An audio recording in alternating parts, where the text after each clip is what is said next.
ठीक है, तो अब हम डॉक्ट्रिन ऑफ प्रेसिडेंट पे चर्चा करेंगे। हाँ बिल्कुल। ये सुनने में थोड़ा सा भारी भरकम सा लगता है, डॉक्ट्रिन ऑफ प्रेसिडेंट। है तो, पर ये है बहुत जरूरी। इसे स्टेरी डिसाइसिस भी कहते हैं। स्टेरी डिसाइसिस? अच्छा। हाँ, ये एक लैटिन कहावत है, एक मैक्सिम है, stare decisis et non quieta movere. Okay, और इसका मतलब? इसका सीधा सा मतलब है, जो फैसले हो चुके हैं उनके साथ खड़े रहो, और जो बातें तय हो चुकी हैं उन्हें मत छेड़ो।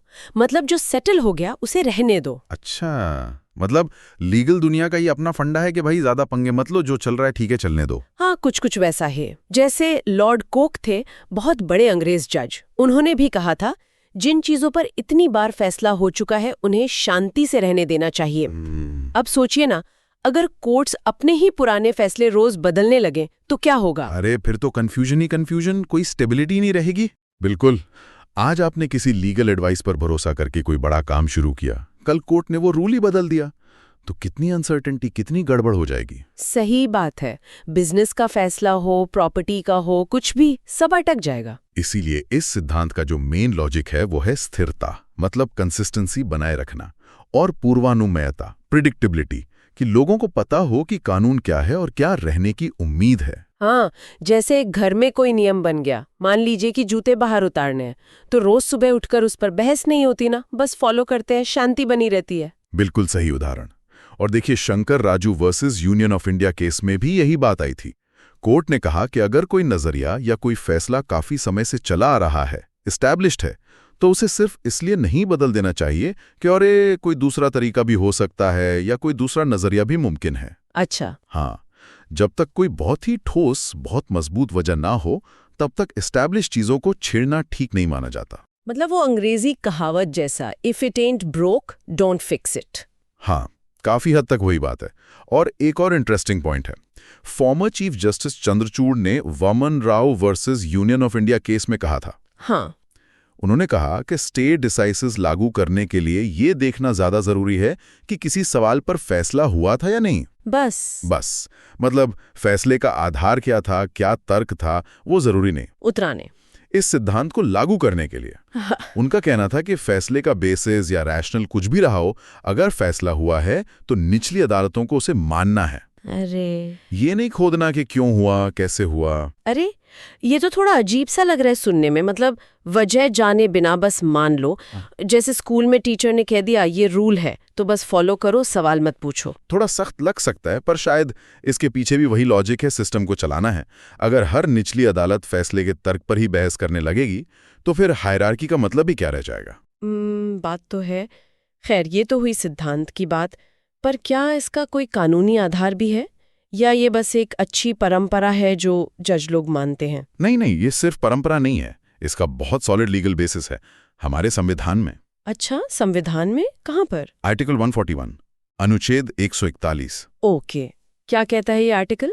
ये साफ साफ कहता है कि सुप्रीम कोर्ट द्वारा घोषित कानून, मतलब the law declared by the supreme court, वो भारत के सभी न्यायालयों पर, all courts with in the territory of India, बाध्यकारी होगा, मतलब बाइंडिंग होगा। सभी न्यायालयों पर, मतलब हाई कोर्ट्स पर भी और नीचे की अदालतों पर भी? हाँ, हाई कोर्ट्स, डिस्ट्रिक्ट कोर्ट्स, सारे ट्रिब्यूनल्स, सब पर। बाप रे, तो ये तो सीधा कॉन्स्टिट्यूशनल मैंडेट है। मतलब सुप्रीम कोर्ट ने जो कह दिया वो एक तरह से कानूनी बन गया पूरे देश के लिए। बिल्कुल पत्थर की लकीर। हाँ, कानूनी मामलों में तो यही समझिए, पत्थर की लकीर ही है। सुप्रीम कोर्ट ने खुद director of settlements APA versus MR Appa Rao case में इसकी अहमियत समझाई थी। क्या कहा था कोर्ट ने? कोर्ट ने कहा कि भाई जब सुप्रीम कोर्ट कोई सिद्धांत, कोई प्रिंसिपल तय कर देता है तो ये हाई कोर्ट या निचली अदालत का कर्तव्य है, ड्यूटी है कि वो उसे माने, फेथफुली माने। और अगर ना माने तो? अगर कोई हाई कोर्ट कहे कि नहीं, हम नहीं मानते? हाँ, कोर्ट ने ये भी बताया, अगर कोई हाई कोर्ट का फैसला सुप्रीम कोर्ट के तय सिद्धांत को मानने से इनकार करता है, या मान लीजिए सुप्रीम कोर्ट ने हाई कोर्ट के किसी फैसले को पलट दिया, रद्द कर दिया, और हाई कोर्ट फिर भी उसी रद्द फैसले को किसी तरह जिंदा रखने की कोशिश करे, तो वो हाई कोर्ट का फैसला शून्य माना जाएगा, नलिटी। मतलब बिल्कुल जीरो। जैसे मैंने कोई ऑनलाइन फॉर्म भरा, सबमिट बटन दबाया ही नहीं, तो वो फॉर्म नल एंड वॉइड है, उसकी कोई वैल्यू नहीं। हाँ, कानूनी तौर पर उसकी कोई मान्यता नहीं रह जाती, बिल्कुल बेकार। और एक और केस है, सुबंथी सुरेश कुमार वर्सेस जगदीशन। इसमें क्या हुआ? इसमें सुप्रीम कोर्ट ने और जोर देकर कहा कि हाई कोर्ट ये बहाना नहीं बना सकता कि अरे सुप्रीम कोर्ट ने इस वाले पॉइंट पर तो ध्यान ही नहीं दिया या फलाना आर्ग्यूमेंट तो कंसिडर ही नहीं किया। ये सब नहीं चलेगा। अच्छा, मतलब ये एक्सक्यूज नहीं दे सकते कि हमसे ज्यादा समझ है सुप्रीम कोर्ट को, पर इस बार वो चूक गए। नहीं, बिल्कुल नहीं। सुप्रीम कोर्ट ने साफ कहा कि ये सिर्फ जुडिशियल डिसिप्लिन मतलब अदालती अनुशासन का मामला नहीं है, ये संविधान का आदेश है, मैंडेट है, आर्टिकल 141 के तहत। समझ गई, मतलब ये कोई ऑफिस का इंटरनल मेमो नहीं है कि चलो बॉस ने कहा है मान लेते हैं। ये तो कॉन्स्टिट्यूशन कह रहा है, जैसे इनकम टैक्स भरना है, ये ऑप्शन नहीं है, ये कानून है। बिल्कुल सही। और देखिए, आर्टिकल 141 तो है ही, इसके अलावा अदालतों की एक जनरल पॉलिसी भी होती है। पॉलिसी? कैसी पॉलिसी? कि भाई जो मिसालें हैं, जो प्रेसिडेंट हैं, उन पर कायम रहो। जो बातें एक बार तय हो चुकी हैं, सेटल पॉइंट्स हैं, उन्हें बार बार मत खोदो। Krishna Kumar versus union of India case में यही कहा गया। क्या कहा गया था? कि जब अदालत पूरी दलीलें सुनकर, सोच समझकर किसी खास तरह के फैक्ट्स पर, स्टेट ऑफ फैक्ट्स पर कानून का कोई सिद्धांत तय कर देती है, कोई principle of law lay down कर देती है, तो भविष्य में जब भी वैसे ही या सब्सटैंशियली सेम मतलब काफी हद तक मिलते जुलते फैक्ट्स सामने आएंगे, तो अदालत उसी सिद्धांत पर टिकेगी। वो फैसला एक अथॉरिटी बन जाता है, एक बाइंडिंग प्रेसिडेंट। Binding president? ये किसके लिए बाइंडिंग होता है? निचली अदालतों के लिए तो होता ही है, पर उसी कोर्ट के लिए भी और उसके बराबर की दूसरी कोर्ट्स के लिए भी। जैसे एक हाईकोर्ट की डिवीजन बेंच का फैसला उसी हाईकोर्ट की सिंगल बेंच पर बाइंडिंग होगा। लेकिन एक सवाल मन में आ रहा है। पूछिए। इतनी सख्ती क्यों? मतलब क्यों जरूरी है कि नीचे वाली कोर्ट ऊपर वाली की बात आंख बंद करके माने? क्या कभी ऐसा नहीं हो सकता कि निचली अदालत को लगे कि सुप्रीम कोर्ट का कोई पुराना फैसला आज के हालात में सही नहीं बैठ रहा या उसमें कुछ कमी थी, उन्हें अपनी समझ इस्तेमाल करने का मौका क्यों नहीं? सवाल बहुत वाजिब है और इसका जवाब हमारे जुडिशियल सिस्टम के स्ट्रक्चर में छिपा है। भारत में अदालतों का एक श्रेणीबद्ध सिस्टम है, हायरार्कियल सिस्टम है। सुप्रीम कोर्ट टॉप पर, फिर हाई कोर्ट्स, फिर नीचे की अदालतें। हाँ, ये तो पता है। तो इस सिस्टम को चलाने के लिए ये जरूरी है। सोचिए, अगर हर डिस्ट्रिक्ट कोर्ट, हर हाई कोर्ट सुप्रीम कोर्ट के फैसलों पर सवाल उठाने लगे और उन्हें मानने से इंकार कर दे तो पूरा सिस्टम ही बैठ जाएगा, कोई फाइनल अथॉरिटी ही नहीं रहेगी, केस कभी खत्म ही नहीं होंगे। बिल्कुल। Assistant collector of central excise versus Dunlop India limited case में कोर्ट ने यही कहा था कि हर निचली अदालत को, इसमें हाई कोर्ट्स भी शामिल हैं, ऊपरी अदालतों के फैसलों को वफादारी से लॉयली मानना पड़ता है। लॉयल्टी, ये शब्द बड़ा वजनदार है, जैसे फौजी अपने कमांडिंग ऑफिसर के प्रति लॉयल होता है। हाँ, कुछ वैसा ही समझिए। देखिए, हो सकता है सुप्रीम कोर्ट का कोई फैसला सारे जजों को पसंद ना आए, यूनानिमस अप्रूवल ना मिले, जजों के बीच भी तो डिबेट होती है, अलग अलग राय होती है। हाँ, डिसेंटिंग ओपिनियंस तो पढ़ते ही हम। बिल्कुल, लेकिन जुडिशियल सिस्टम तभी काम कर सकता है जब किसी को फाइनल वर्ड कहने का अधिकार हो, और जो वो फाइनल वर्ड कह दिया जाए, फिर चाहे वो सबको ठीक लगे या ना लगे, उसे मानना पड़ता है। निचली अदालत की समझ, चाहे वो उसे कितनी बेहतर क्यों ना लगे, उसे ऊपरी अदालत की ऊंची समझ के आगे झुकना पड़ता है। यही इस हायरार्किकल जुडिशियल सिस्टम की बुनियाद है, इसकी ताकत है। जैसे क्रिकेट में अंपायर का फैसला, भले ही खिलाड़ी को लगे कि वो आउट नहीं था या बॉलर को लगे कि वो आउट था, पर अंपायर ने जो उंगली उठा दी या नहीं उठाई, वो मानना पड़ता है, खेल तभी आगे बढ़ता है। एकदम सही एनालॉजी है। और government of Andhra Pradesh versus AP Jaiswal case में सुप्रीम कोर्ट ने एक बहुत ही खूबसूरत बात कही थी। क्या कहा था? Consistency is the cornerstone of the administration of justice. Consistency is the cornerstone. स्थिरता न्याय प्रशासन की आधारशिला है। हाँ, जैसे किसी बिल्डिंग के लिए नींव, कॉर्नरस्टोन जरूरी है, वैसे ही न्याय व्यवस्था के लिए कंसिस्टेंसी, एक रूपता जरूरी है। क्यों जरूरी है कंसिस्टेंसी? इसी से सिस्टम में भरोसा बनता है, कॉन्फिडेंस। आम आदमी को ये यकीन होता है कि अगर उसके जैसे मामले में पहले कोर्ट ने एक तरह का फैसला दिया है, तो उसके केस में भी वैसा ही होगा। कानून सबके लिए बराबर है, ये भावना मजबूत होती है। ये भरोसे वाली बात तो सबसे अहम है। अगर लोगों को लगे कि जज साहब का मूड जैसा होगा वैसा फैसला आ जाएगा, या जिसके पास बड़ा वकील है वो जीत जाएगा, तो फिर न्याय पर से भरोसा ही उठ जाएगा। बिल्कुल। और ये स्थिरता, ये कंसिस्टेंसी तभी आ सकती है जब फैसलों की अंतिमता, फाइनलिटी का सम्मान किया जाए। मतलब एक बार सुप्रीम कोर्ट ने कुछ तय कर दिया तो उसे फाइनल माना जाए, बार बार उसे चुनौती न दी जाए। हाँ, कुछ अपवाद हैं, पर आमतौर पर यही नियम है। तो ये स्टेरे डिसाइसिस और प्रेसिडेंट के नियम इसीलिए बनाए गए हैं? हाँ, ये सिर्फ कानूनी टेक्निक नहीं है, ये पब्लिक पॉलिसी पर आधारित हैं, जनहित में हैं। अगर अदालतें खुद ही अपने बनाए नियमों को नहीं मानेंगी तो न्याय प्रशासन में अराजकता फैल जाएगी। खेओस। वो ट्रैफिक सिग्नल वाला उदाहरण फिर से याद आ गया। अगर कोई रेड लाइट माने ही नहीं, सब अपनी मर्जी से चलें, तो सोचिए क्या हाल होगा शहर का। जाम, एक्सीडेंट, झगड़े।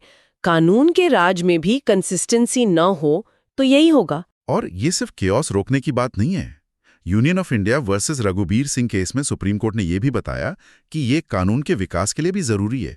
Development of jurisprudence of law. कानून का विकास, वो कैसे? देखिए, जब निचली अदालतें सुप्रीम कोर्ट के फैसलों को मानती हैं तो इससे न्यायिक फैसलों में एक सर्टेनिटी आती है, निश्चितता और कंसिस्टेंसी, स्थिरता। इससे कानून का एक ऑर्गेनिक विकास हो पाता है। ऑर्गेनिक विकास मतलब जैसे कोई बीज धीरे धीरे पौधा बनता है, फिर पेड़, एकदम नेचुरली। हाँ बिल्कुल, कानून भी ऐसे ही केस दर केस धीरे धीरे विकसित होता है।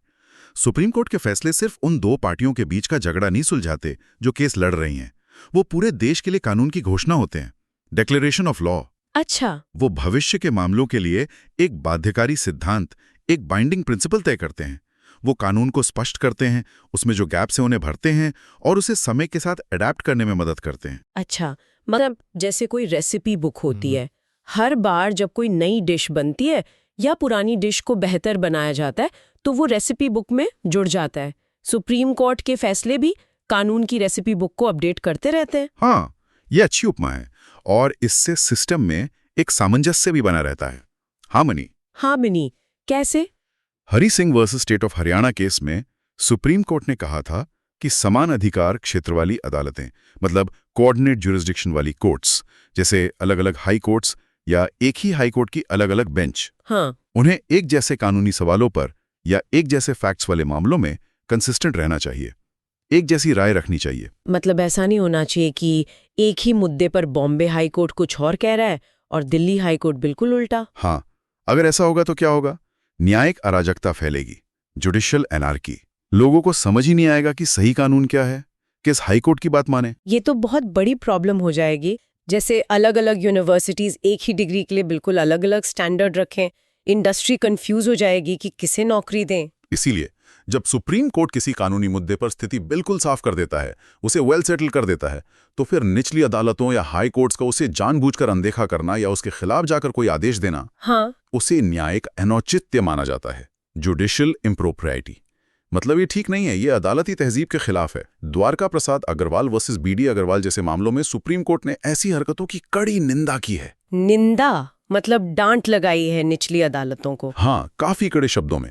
कोर्ट ने इस तरह की चीजों को जुडिशियल एडवेंचरिज्म कहा है। जुडिशियल एडवेंचरिज्म, न्यायिक तो साहस। ये टर्म तो बड़ा मजेदार है ना? पुआन ने कहा कि अदालतों को तय सिद्धांतों से बंध कर चलना चाहिए, मनमाने ढंग से विम्सिकल तरीके से काम नहीं करना चाहिए जिससे किसी एक पार्टी को गलत फायदा पहुंच जाए। ये जो एडवेंचर करने की प्रवृत्ति है, ये बंद होनी चाहिए। मतलब कोर्ट कह रही है कि भाई जो रास्ता बना हुआ है, जो मैप है, उसी को फॉलो करो, अपना नया शॉर्टकट बनाने की कोशिश मत करो, खासकर जब उससे सिस्टम में गड़बड़ हो सकती है, जैसे कोई बिना ट्रेनिंग के एवरेस्ट चढ़ने निकल पड़े। बिल्कुल। और आखिर में एक और बहुत महत्वपूर्ण बात है जो Bengal immunity coal limited versus state of Bihar case से निकलती है। वो क्या है? कोर्ट के फैसले सिर्फ उन दो लोगों के बीच का फैसला नहीं होते जो मुकदमा लड़ रहे हैं, जो लिटिगेंट्स हैं। वो पूरे देश के लिए घोषणा होते हैं, डिक्लेरेटरी फॉर द नेशन। पूरे देश के लिए? हाँ, इसलिए देश में एक समझदार लिटिगेटिव पॉलिसी, एक एनलाइटन लिटिगेटिव पॉलिसी यही है कि सुप्रीम कोर्ट के फैसलों को अंतिम माना जाए, फाइनल माना जाए। लेकिन क्या इसका मतलब यह है कि सुप्रीम कोर्ट कभी गलत हो ही नहीं सकता? या अगर बाद में लगे कि कोई फैसला गलत था तो भी उसे मानते ही रहना पड़ेगा? ये तो ठीक नहीं लगता। नहीं, ऐसा बिल्कुल नहीं है। सुप्रीम कोर्ट ने खुद ये माना है कि वो इनफैलिबल नहीं है, उससे भी गलती हो सकती है। और स्टेयर डिसाइसिस का सिद्धांत कोई ऐसा कठोर नियम नहीं है जिसे कभी बदला ही ना जा सके। तो फिर अपवाद है, एक्सेप्शंस है? हाँ, बिल्कुल है। अगर कोई मामला बहुत ही मौलिक महत्व का है, फंडामेंटल इंपॉर्टेंस का है देश के लिए, या बाद में सोचने पर, लेटर थॉट की रोशनी में लगता है कि पहले का फैसला साफ तौर पर गलत था, प्लेनली एरोनियस था, तो सुप्रीम कोर्ट अपने ही पुराने फैसले को बदल सकता है, उसे ओवररूल कर सकता है। सिद्धांत यह है कि लगातार गलत होते रहने से बेहतर है कि अंततः सही रास्ते पर आया जाए। It is better to be ultimately right than to be consistently wrong. अच्छा, ये बात हुई। लेकिन हाँ, सुप्रीम कोर्ट खुद भी अपने फैसले बहुत सोच समझकर बहुत रेयर मामलों में ही बदलता है। स्टारे डिसास्टर्स कोई सिर्फ सुविधा की रस्म नहीं है, ये एक मजबूत नियम है जिसके कुछ सीमित अपवाद हैं, लिमिटेड एक्सेप्शंस। तो कुल मिलाकर ये डॉक्ट्रिन ऑफ प्रेसिडेंट या स्टारे डिसाइसिस ये हमारे जुडिशियल सिस्टम की एक तरह से नींव है। ये सिर्फ हायरार्की या अनुशासन की बात नहीं है। नहीं, उससे कहीं ज्यादा है ये स्थिरता, भरोसे, प्रिडिक्टेबिलिटी और कानून के एक व्यवस्थित विकास के लिए बहुत जरूरी है। ये सुनिश्चित करता है कि न्याय मनमाना ना हो, बल्कि सिद्धांतों पर आधारित हो। एकदम सही कहा आपने। स्थिरता, निरंतरता, निश्चितता, ये सब इसी सिद्धांत की वजह से हैं। इसके बिना शायद हमारी न्याय व्यवस्था इतने सालों तक इतने प्रभावी ढंग से काम ही ना कर पाती। ये वो ग्लू है जो पूरे जुडिशियल स्ट्रक्चर को एक साथ बांध कर रखता है। काफी गहरी और जरूरी बात है ये। चलिए आगे बढ़ते हैं। ओके, अब हम डिस्कस करेंगे डॉक्ट्रिन ऑफ ऑक्यूपाइड फील्ड। हाँ, डॉक्ट्रिन ऑफ ऑक्यूपाइड फील्ड। तो ये संविधान के इंटरप्रिटेशन का एक बहुत ही अहम कॉन्सेप्ट है। एब्सोल्युटली। सेंटर और स्टेट्स के बीच जो पावर्स का बंटवारा है, खास करके कानून बनाने की शक्ति यानी लेजिस्लेटिव पावर्स, कौन कहाँ किस सब्जेक्ट पर लॉ बना सकता है, ये डॉक्ट्रिन उससे गहराई से जुड़ा हुआ है। हमारे सोर्सेज इसके नीटी-ग्रिटी में जाते हैं, तो चलो इसको आसान भाषा में समझने की कोशिश करते हैं। बिल्कुल, और ये सिर्फ किताबी कॉन्सेप्ट नहीं है, इसका प्रैक्टिकल इम्पैक्ट बहुत ज्यादा है। हाँ, कैसे? यही तो डिसाइड करता है कि अगर पार्लियामेंट ने किसी सब्जेक्ट पर, खास करके जो कॉन्करेंट लिस्ट में, एक लॉ बना दिया, हाँ, तो क्या स्टेट लेजिस्लेचर की उस सब्जेक्ट पर लॉ बनाने की पावर खत्म हो जाती है या लिमिट हो जाती है? अच्छा। ये हमारे फेडरल स्ट्रक्चर के स्मूथ फंक्शनिंग के लिए, क्लैरिटी के लिए बहुत जरूरी है। वरना तो लेजिस्लेटिव क्योस हो जाएगा, एक ही चीज पर दो अलग अलग कानून। हाँ, आम जिंदगी में भी होता है ना, घर में अगर एक रूल पापा ने बना दिया तो क्या मम्मी उसको ओवरराइड कर सकती हैं या मॉडिफाई कर सकती हैं, या फिर वो फील्ड ऑक्यूपाइड हो गया। खैर, हाँ, यहाँ डॉक्ट्रिन ऑफ ऑक्यूपाइड फील्ड का सीधा मतलब क्या निकलता है फिर? देखिए, सीधा मतलब ये है कि अगर पार्लियामेंट ने किसी पर्टिकुलर लेजिस्लेटिव सब्जेक्ट पर एक कानून बनाकर वो फील्ड यानी वो एरिया ऑक्यूपाई कर लिया है, इस तरह से कि उनका इंटेंशन क्लियर है कि वो इस सब्जेक्ट को कॉम्प्रिहेंसिवली रेगुलेट करना चाहते हैं, राइट। तो स्टेट लेजिस्लेचर के पास उस स्पेसिफिक फील्ड में, उस दायरे में कानून बनाने की अथॉरिटी नहीं रहेगी या बहुत कम हो जाएगी। अच्छा। बेसिकली पार्लियामेंट ने उस जगह पर अपना झंडा गाड़ दिया। सोर्सेज इसको कभी-कभी डॉक्ट्रिन ऑफ कवर्ड फील्ड भी कहते हैं। Covered field, okay. हाँ, जैसे वो द्वारकेश शुगर इंडस्ट्रीज या गंगा शुगर कॉर्पोरेशन जैसे केसेस में सुप्रीम कोर्ट ने इसी प्रिंसिपल को एक्सप्लोर किया है। अच्छा, ऑक्यूपाइड या कवर्ड, तो इसका मतलब ये हुआ कि पार्लियामेंट ने साइन लगा दिया, reserved for central government use only. कोई रियल लाइफ एग्जांपल से समझे? हाँ, वो पार्क वाला एग्जाम्पल लेते हैं। मान लीजिए एक बड़ा पार्क है जी, जो सेंटर, पार्लियामेंट और स्टेट दोनों के जुरिस्डिक्शन में आता है किसी तरह, कॉन्करेंट लिस्ट जैसा समझ लीजिए। ठीक है। अगर सेंटर ने एक स्पेसिफिक हिस्से में एक परमानेंट योगा जोन डिक्लेयर कर दिया, उसकी रूल्स बना दिए, टाइमिंग्स फिक्स कर दिए, तो स्टेट अब उसी स्पेसिफिक जगह पे उसी टाइम पर ये नहीं कह सकती कि हम यहाँ वीकेंड क्रिकेट कोचिंग कैंप चलाएंगे। अच्छा। वो स्पेसिफिक योगा जोन वाला फील्ड अब ऑक्यूपाइड है सेंटर के लॉ से। जी। स्टेट को पार्क के बाकी हिस्से में अपना कैंप लगाना पड़ेगा या फिर सेंटर के लॉ से कॉन्फ्लिक्ट ना हो, ऐसा कुछ करना पड़ेगा। समझ गए। तो ये काम कैसे करता है एक्चुअल कॉन्स्टिट्यूशनल फ्रेमवर्क में? आर्टिकल 246 है जो पावर्स डिवाइड करता है 3 लिस्ट्स के थ्रू। हाँ, ठीक है, एग्जैक्टली। आर्टिकल 246 ही लेजिस्लेटिव पावर्स का फाउंडेशन है। देखिए सिस्टम कितना नीटली डिजाइन किया गया है थियोरेटिकली। हाँ। पहला है यूनियन लिस्ट, लिस्ट 1। ये पार्लियामेंट का एक्सक्लूसिव होम ग्राउंड है। एक्सक्लूसिव? हाँ, इसमें करीब 97-98 एंट्रीज हैं जो नेशनल इंपॉर्टेंस की हैं। Defence, foreign affairs, currency, banking, communications, railways, atomic energy वगैरह। यहाँ स्टेट लेजिस्लेचर नॉर्मली इंटरफेयर नहीं कर सकती। ये फील्ड पार्लियामेंट के लिए फुल्ली रिजर्व्ड है। No trespassing allowed for states. ठीक। दूसरा है स्टेट लिस्ट, लिस्ट 2।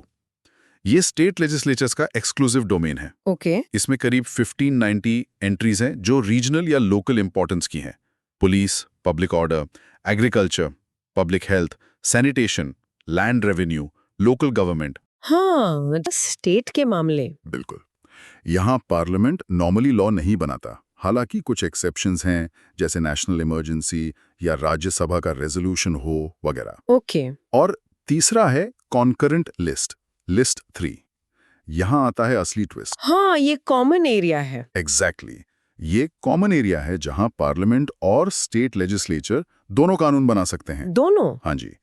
इसमें करीब 52 एंट्रीज हैं जिन पर नेशनल और स्टेट लेवल दोनों पर यूनिफॉर्मिटी या कोऑर्डिनेशन जरूरी समझा गया, जैसे criminal law and procedure, civil procedure, marriage and divorce, contracts. Education भी इसी में है शायद। हाँ, education, forests, protection of wild animals and birds, trade unions, electricity, factories, ये सब। तो अगर डॉक्ट्रिन ऑफ ऑक्यूपाइड फील्ड की बात करें तो ये सबसे ज्यादा रेलेवेंट कॉन्करेंट लिस्ट 3 के लिए ही होगा, क्योंकि वहां दोनों प्लेयर्स खेल सकते हैं। बिल्कुल सही पकड़ा आपने, लॉजिक यही कहता है। यूनियन लिस्ट में स्टेट आ नहीं सकती, स्टेट लिस्ट में पार्लियामेंट नॉर्मली आता नहीं। हाँ, तो ये डॉक्ट्रिन प्राइमरीली कॉन्करेंट लिस्ट 3 के कॉन्टेक्स्ट में ही ऑपरेट करता है, क्योंकि यहाँ दोनों को पावर है तो लाजमी है कि कॉन्फ्लिक्ट की सिचुएशन बनेगी। डॉक्ट्रिन कहता है कि अगर पार्लियामेंट ने कॉन्करेंट लिस्ट के किसी सब्जेक्ट पर एक इतना डिटेल्ड, इतना कॉम्प्रिहेंसिव लॉ बना दिया है कि वो पूरा सब्जेक्ट मैटर कवर कर लेता है, मतलब एक एग्जॉस्टिव कोड बना दिया है। अच्छा, जैसे पूरा ही सब कुछ कवर कर लिया। हाँ, या फिर पार्लियामेंट का इंटेंशन क्लियर है कि वो इस फील्ड को एक्सक्लूसिवली रेगुलेट करना चाहते हैं पूरे देश में यूनिफॉर्मिटी के लिए, तो माना जाएगा कि पार्लियामेंट ने वो फील्ड ऑक्यूपाई कर लिया है। ओके। ऐसे में स्टेट लेजिस्लेचर के लिए उस स्पेसिफिक एरिया में अपना अलग कानून बनाने का स्कोप या तो बहुत लिमिटेड हो जाता है या बिल्कुल खत्म हो जाता है, भले ही स्टेट का लॉ टेक्निकली लिस्ट 3 में आता हो। मतलब स्टेट चाहकर भी कुछ नहीं कर सकती फिर? बहुत कम स्कोप रह जाता है। जैसे वो हिंदुस्तान लीवर या स्टेट ऑफ राजस्थान वर्सेस वतन मेडिकल जैसे केसेस में भी कोर्ट ने यही देखा कि क्या सेंट्रल लॉ इतना एग्जॉस्टिव था कि स्टेट लॉ के लिए कोई जगह ही नहीं बची। ओके, तो अगर पार्लियामेंट ने मान लीजिए food safety and standards act FSSA बना दिया जो कॉन्करेंट लिस्ट से रिलेटेड है, हाँ, और उसमें स्ट्रीट फूड वेंडर्स से लेकर बड़ी मैन्युफैक्चरिंग यूनिट्स तक के लिए डिटेल स्टैंडर्ड्स, लाइसेंसिंग, पेनल्टीज, सब कुछ A to Z कवर कर लिया, तो शायद कोई स्टेट गवर्नमेंट उसी फूड सेफ्टी स्टैंडर्ड्स के एस्पेक्ट पर अपना एक पैरेलल, कॉन्फ्लिक्टिंग या इवन स्लाइटली डिफरेंट लॉ नहीं ला पाएगी, क्योंकि पार्लियामेंट ने वो फील्ड ऑक्यूपाई कर लिया। एग्जैक्टली। अगर FSSI इतना कॉम्प्रहेंसिव है और पार्लियामेंट का इंटेंशन क्लियर है कि यही नेशनल स्टैंडर्ड होगा, तो स्टेट का कोई भी लॉ जो उस स्टैंडर्ड को डाइल्यूट करे या उसके पैरेलल एक अलग सिस्टम खड़ा करने की कोशिश करें, वो ऑक्यूपाइड फील्ड के डॉक्ट्रिन के चलते इनवैलिड हो सकता है। बाप रे। और ये कॉन्सेप्ट सीधा जुड़ता है आर्टिकल 254 से, जो रेप्यूग्नेंसी की बात करता है। ऑक्यूपाइड फील्ड अक्सर एक तरीका माना जाता है जिससे रेप्यूग्नेंसी पैदा होती है। Right, okay, let's unpack this. Repugnancy, ये शब्द सुनने में थोड़ा लीगलिस्टिक और भारी लगता है। आम भाषा में इसका मतलब क्या है? कोई इनकम्पैटिबिलिटी, झगड़ा या डिसएग्रीमेंट लॉज के बीच? हाँ, आप इनकम्पैटिबिलिटी या कॉन्फ्लिक्ट कह सकते हैं। रेप्यूग्नेंसी का सीधा मतलब है इनकंसिस्टेंसी, कॉन्ट्राडिक्शन या इररिकंसाइलेबिलिटी, मतलब दो चीजें आपस में मेल नहीं खा रही हैं, टकरा रही हैं। Okay. Article 254 specifically concurrent list 3 के कॉन्फ्लिक्ट्स के लिए बनाया गया है।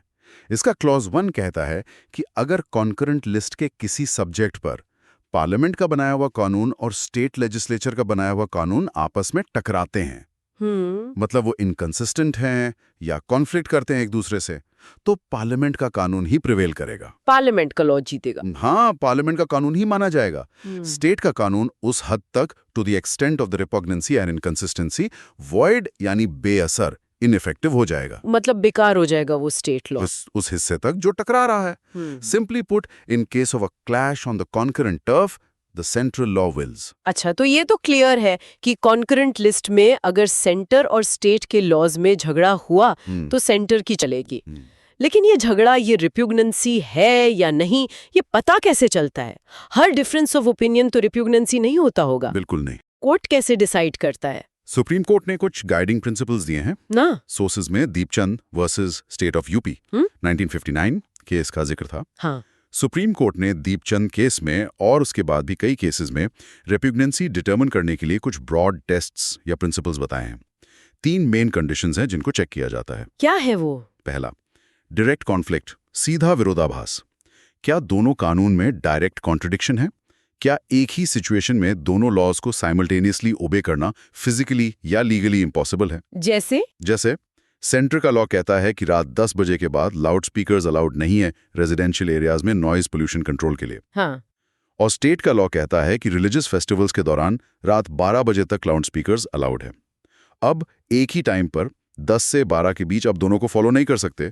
ये डायरेक्ट कॉन्फ्लिक्ट है। हाँ, ये तो साफ है। दूसरा, intention to occupy the field exhaustive code.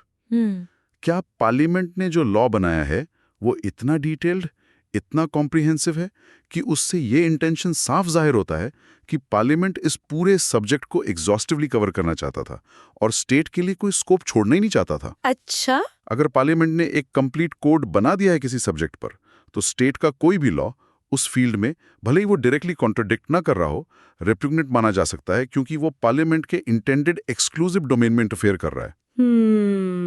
जैसे वो आईबीसी वाला एग्जाम्पल आपने दिया था। हाँ, बिल्कुल। Insolvency and bankruptcy code. तीसरा क्या था? तीसरा है laws operating in the same field overlap. क्या दोनों कानून, पार्लियामेंट का और स्टेट का, फंडामेंटली एक ही फील्ड यानी एक ही स्पेसिफिक सब्जेक्ट मैटर को रेगुलेट करने की कोशिश कर रहे हैं? अगर हाँ, और पार्लियामेंट का लॉ पहले से उस फील्ड को कवर करता है, स्पेशली अगर कॉम्प्रिहेंसिवली, तो स्टेट लॉ के लिए ऑपरेट करना मुश्किल हो जाता है और कॉन्फ्लिक्ट, रिप्यूग्नेंसी अराइज हो सकती है। ये दूसरे पॉइंट से काफी क्लोजली रिलेटेड है। इंटरेस्टिंग। तो ये टेस्ट्स हैं, लेकिन इनको अप्लाई करना भी तो सब्जेक्टिव हो सकता है ना? कोर्ट कैसे प्रैक्टिकली डिसाइड करता है? मतलब सिर्फ कह देना कि डायरेक्ट कॉन्फ्लिक्ट है काफी नहीं होगा। सही बात है। इसके लिए भी सुप्रीम कोर्ट ने शायद कुछ और स्पेसिफिक टेस्ट्स दिए हैं। सोर्सेज में M Karunanidhi versus union of India 1979 case का नाम था इस कॉन्टेक्स्ट में। बिल्कुल सही। कोर्ट ने रियलाइज किया कि ये प्रिंसिपल्स एब्स्ट्रैक्ट लग सकते हैं, इसलिए एम करुणानिधि केस में सुप्रीम कोर्ट ने रिप्यूग्नेंसी डिटरमिन करने के लिए कुछ और प्रैक्टिकल प्रोपोजिशंस दिए, जो बेसिकली दीपचंद के प्रिंसिपल्स को ही ऑपरेशनलाइज करते हैं या उन्हें अप्लाई करने का तरीका बताते हैं। क्या है वो तरीके? पहला, क्लियर, डायरेक्ट एंड इररिकंसाइलेबल कॉन्फ्लिक्ट। रेपुग्नेंसी तभी मानी जाएगी जब दोनों लॉज के प्रोविजंस में एक क्लियर, डायरेक्ट और इररिकंसाइलेबल, जिसका समाधान न हो सके, कॉन्फ्लिक्ट हो। अच्छा, मतलब सुलह की कोई गुंजाइश ही ना हो। हाँ, दोनों का साथ में पीसफुली कोएग्जिस्ट करना इम्पॉसिबल होना चाहिए। सिर्फ ये कहना कि दोनों लॉज अलग हैं काफी नहीं है, उनका क्लैश होना जरूरी है। जैसे traffic rules, left hand drive और राइट हैंड ड्राइव का रूल एक साथ नहीं चल सकता। ठीक है। दूसरा, no assumption of implied repeal. Court generally ये अज्यूम करके नहीं चलेगा कि पार्लियामेंट ने स्टेट लॉ को इनडायरेक्टली, चुपके से कैंसिल, रिपील बाय इम्प्लीकेशन कर दिया है। मतलब मानना नहीं है कि हटा दिया होगा। नहीं, रेपुग्नेंसी मैनिफेस्ट होनी चाहिए, प्रोविजंस को कंपेयर करने पर साफ दिखनी चाहिए। अगर डाउट है या दोनों लॉज को इंटरप्रेट करके, उनका स्कोप डिफाइन करके उन्हें रिकंसाइल करने का, साथ चलाने का कोई तरीका निकल सकता है, तो रेपुग्नेंसी नहीं मानी जाएगी। अच्छा, स्टेट लॉ को बेनिफिट ऑफ डाउट मिलता है? हाँ, कोशिश हमेशा ये रहती है कि दोनों लॉज को वैलिड माना जाए अगर पॉसिबल हो। तीसरा, possibility of obedience to both, room for coexistence. अगर दोनों कानून एक जनरल फील्ड में हैं, लेकिन उनके प्रोविजंस ऐसे हैं कि दोनों को साइमल्टेनियसली ओबे किया जा सकता है, उनके बीच डायरेक्ट कोलिजन नहीं हो रहा, तो रेपुग्नेंसी नहीं होगी। दोनों साथ चल सकते हैं मतलब? हाँ, दोनों कोएग्जिस्ट कर सकते हैं। इसका क्लासिक एग्जाम्पल है फैक्ट्री सेफ्टी। मान लीजिए पार्लियामेंट ने फैक्ट्रीज एक्ट में मिनिमम सेफ्टी स्टैंडर्ड सेट किए, ईजी हर फ्लोर पर फायर एक्सटिंग्विशर्स होने चाहिए। स्टेट ने अपने स्टेट की specific industrial needs, easy chemical factories ज्यादा हैं, कुछ एडिशनल सेफ्टी रिक्वायरमेंट्स ऐड कर दिए, ईजी स्पेसिफिक टाइप के गैस मास्क पहनना कंपलसरी इन सर्टेन एरियाज, जो पार्लियामेंट के लॉ के खिलाफ नहीं है बल्कि उसको सप्लीमेंट करते हैं, उसे और स्ट्रांग बनाते हैं। अच्छा, तो ये चलेगा? हाँ, तो दोनों चल सकते हैं। पार्लियामेंट ने बेस स्ट्रक्चर दिया, स्टेट ने उस पर लोकल फर्निशिंग कर दी बिना बेस को तोड़े। ठीक है, समझ गई। चौथा पॉइंट? चौथा, डिस्टिंक्ट सब्जेक्ट मैटर्स और ऑफेंसेस। अगर दोनों कानून हैं तो एक ही ब्रॉड फील्ड में, लेकिन वो अलग अलग एस्पेक्ट्स को डील कर रहे हैं या अलग अलग जुर्म, ऑफेंसेस क्रिएट कर रहे हैं जो ओवरलैप नहीं करते, तो भी रेपुग्नेंसी नहीं होगी। अच्छा, दोनों कानून अपने अपने डिफाइंड एरियाज में ऑपरेट करते रहेंगे। मान लीजिए सेंटर का लॉ एडल्ट्रेशन ऑफ फूड को जनरली पनिश करता है, स्टेट का law specific adulteration of milk with urea को एक अलग, मोर सीरियस ऑफेंस बनाता है। दोनों चल सकते हैं। ये तो काफी डिटेल्ड हो गया। मतलब रेपुग्नेंसी एस्टैब्लिश करना इतना सीधा नहीं है। कोर्ट्स को काफी केयरफुली लॉज को कंपेयर करना पड़ता है। हर डिसएग्रीमेंट ऑटोमेटिकली रेपुग्नेंसी नहीं बन जाता। बिल्कुल, स्टिंग लॉ से इनकंसिस्टेंट है तो स्टेट लॉ वॉइड हो जाता है। As per clause 1। हाँ। लेकिन क्लॉज 2 कहता है कि अगर स्टेट लेजिस्लेचर ऐसा लॉ बनाती है जो पार्लियामेंट के एग्जिस्टिंग लॉ से इनकंसिस्टेंट है और उस लॉ को गवर्नर के थ्रू प्रेसिडेंट के कंसिडरेशन के लिए रिजर्व कर दिया जाता है, ओके। और अगर प्रेसिडेंट उस पर अपनी मंजूरी असेंट दे देते हैं, तो वो स्टेट लॉ उस इनकंसिस्टेंसी के बावजूद उस पर्टिकुलर स्टेट में प्रिवेल करेगा पार्लियामेंट के एग्जिस्टिंग लॉ पर भी। अच्छा, तो स्टेट के पास एक तरीका है अपने कॉन्फ्लिक्टिंग लॉ को बचाने का, अगर वो प्रेसिडेंट को कन्विंस कर ले। जैसे कॉलेज में डीन से स्पेशल परमिशन मिल गई, तो यूनिवर्सिटी के पुराने रूल के ऊपर डीन की परमिशन चलेगी उस स्टूडेंट के लिए। मतलब स्टेट अपनी स्पेसिफिक नीड्स के लिए सेंट्रल लॉ से डिविएट कर सकती है विद प्रेसिडेंशियल अप्रूवल। एनालॉजी ठीक है, पर पिक्चर अभी बाकी है मेरे दोस्त। अच्छा, क्या है? यहाँ एक प्रोवाइजो, एक शर्त भी है आर्टिकल 254(2) में। वो कहता है कि भले ही प्रेसिडेंट ने स्टेट लॉ को एसेंट दे दिया हो, इससे पार्लियामेंट की पावर खत्म नहीं होती। ओहो। पार्लियामेंट बाद में उसी कॉन्करेंट लिस्ट सब्जेक्ट पर एक नया कानून बनाकर या एग्जिस्टिंग लॉ को अमेंड करके उस स्टेट लॉ को जिसे प्रेसिडेंट का एसेंट मिला था, एक्सप्लिसिटली या इम्प्लिसिटली ऐड, अमेंड, वेरी या रिपील, ओवरराइड कर सकता है। अरे, अगर पार्लियामेंट ऐसा करता है तो वो स्टेट लॉ फिर से पार्लियामेंट के नए अमेंडेड कानून के कंपैरिजन में रिप्यूग्नेंट हो जाएगा और वॉइड हो जाएगा। अच्छा, मतलब अल्टीमेट पावर फिर भी पार्लियामेंट के पास ही है। हाँ, ultimate legislative supremacy concurrent list में फिर भी पार्लियामेंट के पास ही रहती है, अगर वो उसे एक्सरसाइज करना चाहे तो। डीन की परमिशन मिल गई थी, लेकिन बाद में यूनिवर्सिटी सीनेट पार्लियामेंट ने एक नया रेगुलेशन पास करके डीन की दी हुई परमिशन को नलिफाई कर दिया। लगता है सेंटर के पास हमेशा एक ट्रम्प कार्ड रहता है। समझ गई। तो प्रेसिडेंट का एसेंट स्टेट को टेम्पररी रिलीफ दे सकता है, but parliament can always have the last laugh if it chooses to legislate again on that subject. तो इस सब का लार्जर पिक्चर क्या है? ये रिपेग्नेंसी का इशू सिर्फ कॉन्करेंट लिस्ट तक ही लिमिटेड है, या सेंटर और स्टेट के लॉज दूसरे लिस्ट्स के कॉन्टेक्स्ट में भी टकरा सकते हैं, और वहां क्या होता है? बहुत इंपॉर्टेंट सवाल है क्लैरिटी के लिए। सोर्सेस के हिसाब से देखें तो लेजिस्लेटिव कॉन्फ्लिक्ट, जिसे ब्रॉडली रेपुग्नेंसी कह सकते हैं, दो मेन सिनेरियोज में उठ सकता है। क्या है वो? पहला, conflict arising from overlap between lists.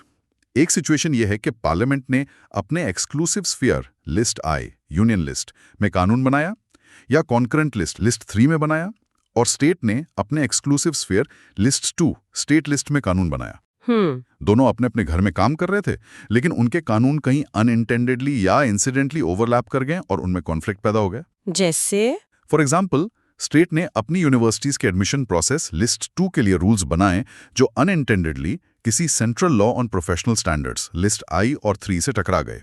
यहाँ कॉन्फ्लिक्ट लिस्ट्स के डिमार्केशन के बीच हो रहा है। ओके, मतलब लिस्ट के बीच झगड़ा। हाँ, और दूसरा scenario, conflict with in the concurrent list. ये तो हमने डिटेल में डिस्कस किया ही। पार्लियामेंट और स्टेट दोनों ने कॉन्करेंट लिस्ट 3 के सेम सब्जेक्ट पर कानून बनाया, और उनमें डायरेक्ट कॉन्फ्लिक्ट या inconsistency, repugnancy as defined under art 254 हो गई। तो दोनों सिचुएशन में आउटकम क्या है? कौन जीतेगा? पार्लियामेंट ही लगता है। हाँ, जनरली स्पीकिंग दोनों ही सिचुएशंस में पार्लियामेंट्री लेजिस्लेशन ही प्रिवेल करेगा, लेकिन उसके पीछे कॉन्स्टिट्यूशनल रीजनिंग अलग अलग है।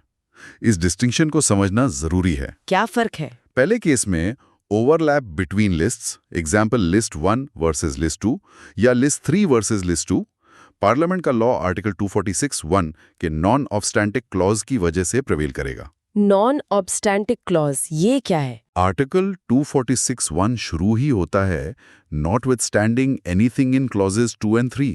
इसका मतलब है कि पार्लियामेंट की पावर लिस्ट 1 के सब्जेक्ट्स पर एब्सोल्यूट है, और वो लिस्ट 2 स्टेट लिस्ट या लिस्ट 3 कॉन्करेंट लिस्ट के किसी मैटर पर स्टेट लॉ से टकराने पर भी ओवरराइड करेगी।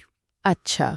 इसी तरह आर्टिकल 246(2) में भी एक नॉन ऑब्स्टैंटिक क्लॉज है जो कॉन्करेंट लिस्ट 3 को स्टेट लिस्ट 2 पर प्रेफरेंस देता है पार्लियामेंट के लिए। तो अगर स्टेट का लिस्ट 2 लॉ पार्लियामेंट के लिस्ट 1 या लिस्ट 3 लॉ से टकराता है, तो स्टेट लॉ उस हद तक इनवैलिड, इनऑपरेटिव हो जाएगा due to lack of legislative competence. मतलब स्टेट की पावर ही नहीं थी वहां लॉ बनाने की। हाँ, उस टकराव वाले पॉइंट पर। और दूसरे केस में conflict strictly with in the concurrent list 3 versus list 3, parliament का लॉ आर्टिकल 254(1) की वजह से प्रिवेल करेगा, जो हमने अभी डिस्कस किया। हाँ, The specific provision for repugnancy in the concurrent field unless state law gets president's assent under 244(2) जिसको भी पार्लियामेंट later override कर सकता है। ओके, ये क्रूशियल डिस्टिंक्शन है। तो आर्टिकल 246(1) का नॉटविथस्टैंडिंग एनीथिंग वाला क्लॉज एक सुपर पावर जैसा है पार्लियामेंट के लिए जब लिस्ट्स के बीच ओवरलैप हो। बिल्कुल। और आर्टिकल 254 स्पेसिफिकली कॉन्करेंट लिस्ट के अंदर के कॉन्फ्लिक्ट्स लिस्ट 3 वर्सेस लिस्ट 3 को हैंडल करने के लिए है। बिल्कुल, आपने सही कैप्चर किया है। सुप्रीम कोर्ट ने भी यही क्लियर किया है जो स्पेसिफिक रिपग्नेंसी टेस्ट हमने डिस्कस किए, direct conflict, occupied field, within concurrent list, Karunanidhi test etcetera under article 254, वो प्राइमरली तभी अप्लाई होते हैं जब दोनों कॉन्फ्लिक्टिंग लॉज कॉन्करेंट लिस्ट के सब्जेक्ट पर हैं। अगर कॉन्फ्लिक्ट लिस्ट्स के ओवरलैप की वजह से हो रहा है, जैसे state law in list 2 encroaching upon parliaments domain in list 1 और 3, तो वहां आर्टिकल 254(1) डायरेक्टली अप्लाई नहीं होता। तो वहां क्या होता है? ऐसे केस में स्टेट लॉ को simply ultra vires beyond it's legislative power competence माना जाएगा उस हद तक आर्टिकल 246 के नॉन ऑब्स्टैंटिक क्लॉजेस की वजह से। वहां रिप्यूगनेंसी का डिटेल टेस्ट करने की जरूरत ही नहीं पड़ती। स्टेट लॉ सिंपली अपनी बाउंड्री क्रॉस कर गया है और इसलिए इनवैलिड है where it clashes with the superior central law. Got it. So repugnancy under Article 254 is for situations where both center and state had the power to make the law, concurrent list, but they ended up clashing. Whereas if the clash happens because the state law steps into the center's exclusive, list 1, or superior, list 3 over list 2, territory, it's a question of legislative competence handled by Article 246, where the center's law automatically prevails due to the non-obstante clause. Precisely. ये distinctions subtle लग सकते हैं, पर ये हमारे quasi federal structure में legislative powers के balance या इम्बैलेंस डिपेंडिंग ऑन पर्सपेक्टिव को डिफाइन करते हैं। हाँ। ये क्लियर करते हैं कि कानून बनाने की रेस में या कॉन्फ्लिक्ट होने पर कब कौन आगे रहेगा और कॉन्स्टिट्यूशनल बेसिस क्या होगा। It highlights the inherent centralizing tendency within our constitutional framework when it comes to legislative conflicts. काफी कॉम्प्लेक्स बट इम्पॉर्टेंट कॉन्सेप्ट्स हैं ये ऑक्यूपाइड फील्ड और रिपग्नेंसी। सोर्सेस से जो हमने डिस्कस किया उससे काफी क्लैरिटी आई कि कैसे हमारा सिस्टम सेंटर और स्टेट्स के बीच लेजिस्लेटिव स्पेस को मैनेज करने की कोशिश करता है, खास करके कॉन्करेंट लिस्ट जैसे शेयर्ड डोमेन्स में। हाँ, ये एक तरह से ट्रैफिक सिग्नल्स और रूल्स हैं लेजिस्लेटिव हाईवे पर। सही कहा। ये डॉक्ट्रिन्स एसेंशियली बाउंड्रीज डिफाइन करते हैं, कब स्टेट अपनी ऑटोनॉमी एक्सरसाइज कर सकती है और कब सेंट्रल लॉ प्रिवेल करेगा यूनिफॉर्मिटी या नेशनल इंटरेस्ट के नाम पर। लेकिन जैसा हर रूल के साथ होता है, इनकी इंटरप्रिटेशन और एप्लीकेशन में हमेशा ग्रे एरियाज रहते हैं जो कोर्ट्स को रिजॉल्व करने पड़ते हैं केस बाय केस बेसिस पर। बिल्कुल, ये रूल्स तो हैं, पर क्या ये हमेशा लेजिस्लेटिव फ्रिक्शन को पूरी तरह रोक पाते हैं या पार्लियामेंट का intention to occupy the field हमेशा क्रिस्टल क्लियर होता है? ये मुश्किल सवाल है। शायद ये लेजिस्लेटिव पावर का डायनामिक इंटरप्ले हमेशा चलता रहेगा सेंटर और स्टेट्स के बीच। ये एक ऐसा एरिया है जहां थ्योरी और प्रैक्टिस में हमेशा कुछ टेंशन बनी रहती है। ये एक अच्छा पॉइंट है आगे सोचने के लिए। ठीक है, चलिए आगे बढ़ते हैं। ठीक है, अब हम डॉक्ट्रिन ऑफ प्रोस्पेक्टिव ओवररूलिंग पर चर्चा करेंगे। ये सुनने में थोड़ा भारी भरकम सा लगता है, पर असल में ये कोर्ट्स का एक तरीका है बहुत बड़ी गड़बड़ियों को संभालने का। काफी दिलचस्प कॉन्सेप्ट है। हाँ बिल्कुल, और दिलचस्प इसलिए भी है क्योंकि ये दिखाता है कि कानून सिर्फ किताबों में लिखी चीज नहीं है, उसे असल दुनिया में लागू करते वक्त कितनी प्रैक्टिकल दिक्कतें आती हैं और कोर्ट्स कैसे कह सकते इनोवेटिव तरीके निकालते हैं उनसे निपटने के। ये बेसिकली सुप्रीम कोर्ट का एक टूल है अपने ही पुराने फैसलों को बदलते समय सिस्टम को हिलने से बचाने का। अच्छा, तो ये प्रोस्पेक्टिव ओवररूलिंग, इसे अगर आम भाषा में समझना हो, मतलब मान लीजिए सुप्रीम कोर्ट ने आज कहा कि एक्स नियम जो शायद 20-25 साल से चल रहा था वो गलत था और आज से वाई नियम सही है, तो क्या इसका मतलब ये हुआ कि पिछले 20 साल में एक्स नियम के हिसाब से जो भी हुआ, लोगों ने प्रॉपर्टी खरीदी, टैक्स भरे, शायद शादियां भी की उस कानून के तहत, बिजनेस डील्स की, वो सब अब गैर कानूनी हो गया? सबको अब वाई नियम के हिसाब से पिछले 20 साल का हिसाब करना पड़ेगा? ये तो बड़ा मुश्किल हो जाएगा। नहीं, यही ये डॉक्ट्रिन पिक्चर में आता है। अच्छा, प्रोस्पेक्टिव मतलब आगे के लिए, भविष्य के लिए, मतलब फॉरवर्ड लुकिंग। ओवररूलिंग मतलब पुराने नियम या फैसले को पलटना। तो प्रोस्पेक्टिव ओवररूलिंग का मतलब हुआ कि जब कोर्ट किसी पुराने सेटल्ड कानून या अपने ही पुराने फैसले, जिसे हम लीगल भाषा में प्रेसिडेंट कहते हैं, उसको पलटकर कोई नया नियम या व्याख्या लाता है, तो वो साथ में ये भी कह सकता है कि भाई देखो, ये जो नया नियम है ये सिर्फ आज की तारीख से आगे लागू होगा। अच्छा, आज से आगे। हाँ, जो पुराने लेन देन यानी ट्रांजैक्शंस, पुराने मामले, पुराने अधिकार या दायित्व इस पुराने नियम के तहत तय हो चुके हैं, उन पर कोई आंच नहीं आएगी। वो वैसे ही वैध मतलब वैलिड माने जाएंगे जैसे वो थे, उनकी वैलिडिटी बनी रहेगी, है ना। ओके ओके, मतलब रेट्रोस्पेक्टिव इफेक्ट नहीं होगा, पीछे जाकर चीजें नहीं बदलेंगी। ये तो सुनने में बड़ा समझदारी भरा कदम लगता है। वरना सोचे, जैसा आपने कहा, मान लीजिए प्रॉपर्टी टैक्स का कोई नियम था जिसके हिसाब से लाखों लोगों ने 20 साल टैक्स भरा। अब कोर्ट कहे कि वो नियम ही गलत था, कैलकुलेशन का तरीका अलग होना चाहिए था। अगर ये फैसला रेट्रोस्पेक्टिव हो जाए तो क्या होगा? करोड़ों लोग अचानक डिफॉल्टर बन जाएंगे, सरकार को पिछले 20 साल का हिसाब बदलना पड़ेगा, पूरा सिस्टम ही बैठ जाएगा। एग्जैक्टली। ये डॉक्ट्रिन इससे केओस, इसी अफरा तफरी और अन्याय से बचाता है। ये कानून में एक तरह की स्थिरता मतलब स्टेबिलिटी और प्रिडिक्टेबिलिटी बनाए रखता है। लोगों का सिस्टम पर भरोसा बना रहता है कि भाई जो हो चुका वो एकदम से पलट नहीं जाएगा। ये कॉन्सेप्ट मूल रूप से अमेरिका में डेवलप हुआ, वहां के कोर्ट्स ने इसे काफी इस्तेमाल किया। इंडिया में सुप्रीम कोर्ट ने इसे फॉर्मली पहली बार जिस केस में इस्तेमाल किया वो था लैंडमार्क गोलकनाथ केस। हाँ, Golaknath case, IC Golaknath and ors versus state of Punjab, 1967 का।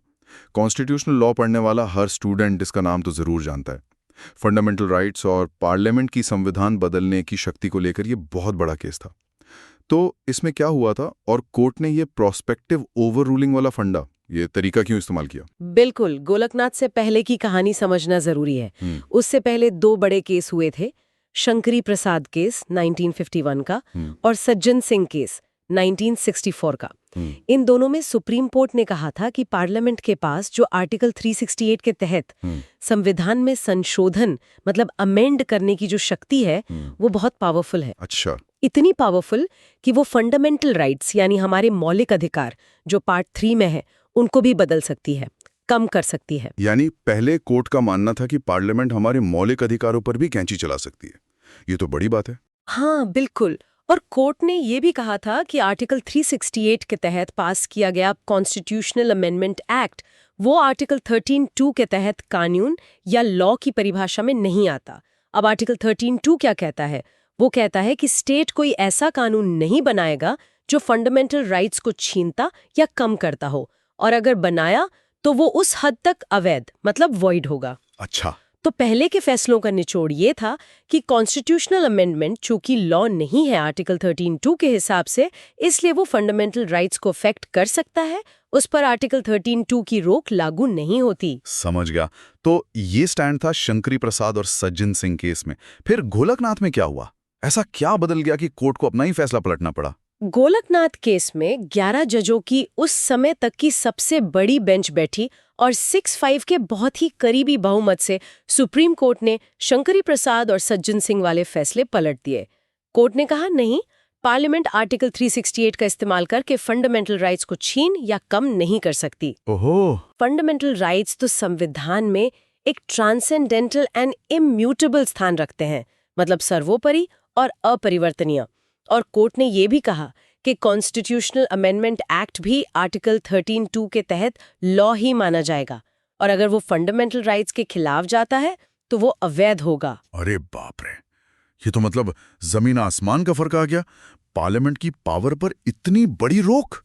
लेकिन इसका मतलब तो ये हुआ कि गोलकनाथ के फैसले से पहले जितने भी संविधान संशोधन हुए थे जिन्होंने फंडामेंटल राइट्स को, खासकर राइट टू प्रॉपर्टी को जो तब फंडामेंटल राइट्स था, अफेक्ट किया था। हाँ बिल्कुल। जैसे पहला संशोधन 1951, चौथा 1955, 17वां 1964, वो सब एक झटके में गैर कानूनी हो गए। सोचो जरा, जमींदारी उन्मूलन जैसे बड़े रिफॉर्म्स जो इन्हीं संशोधनों के दम पर हुए थे, उनका क्या होता? देश में तो भूचाल आ जाता।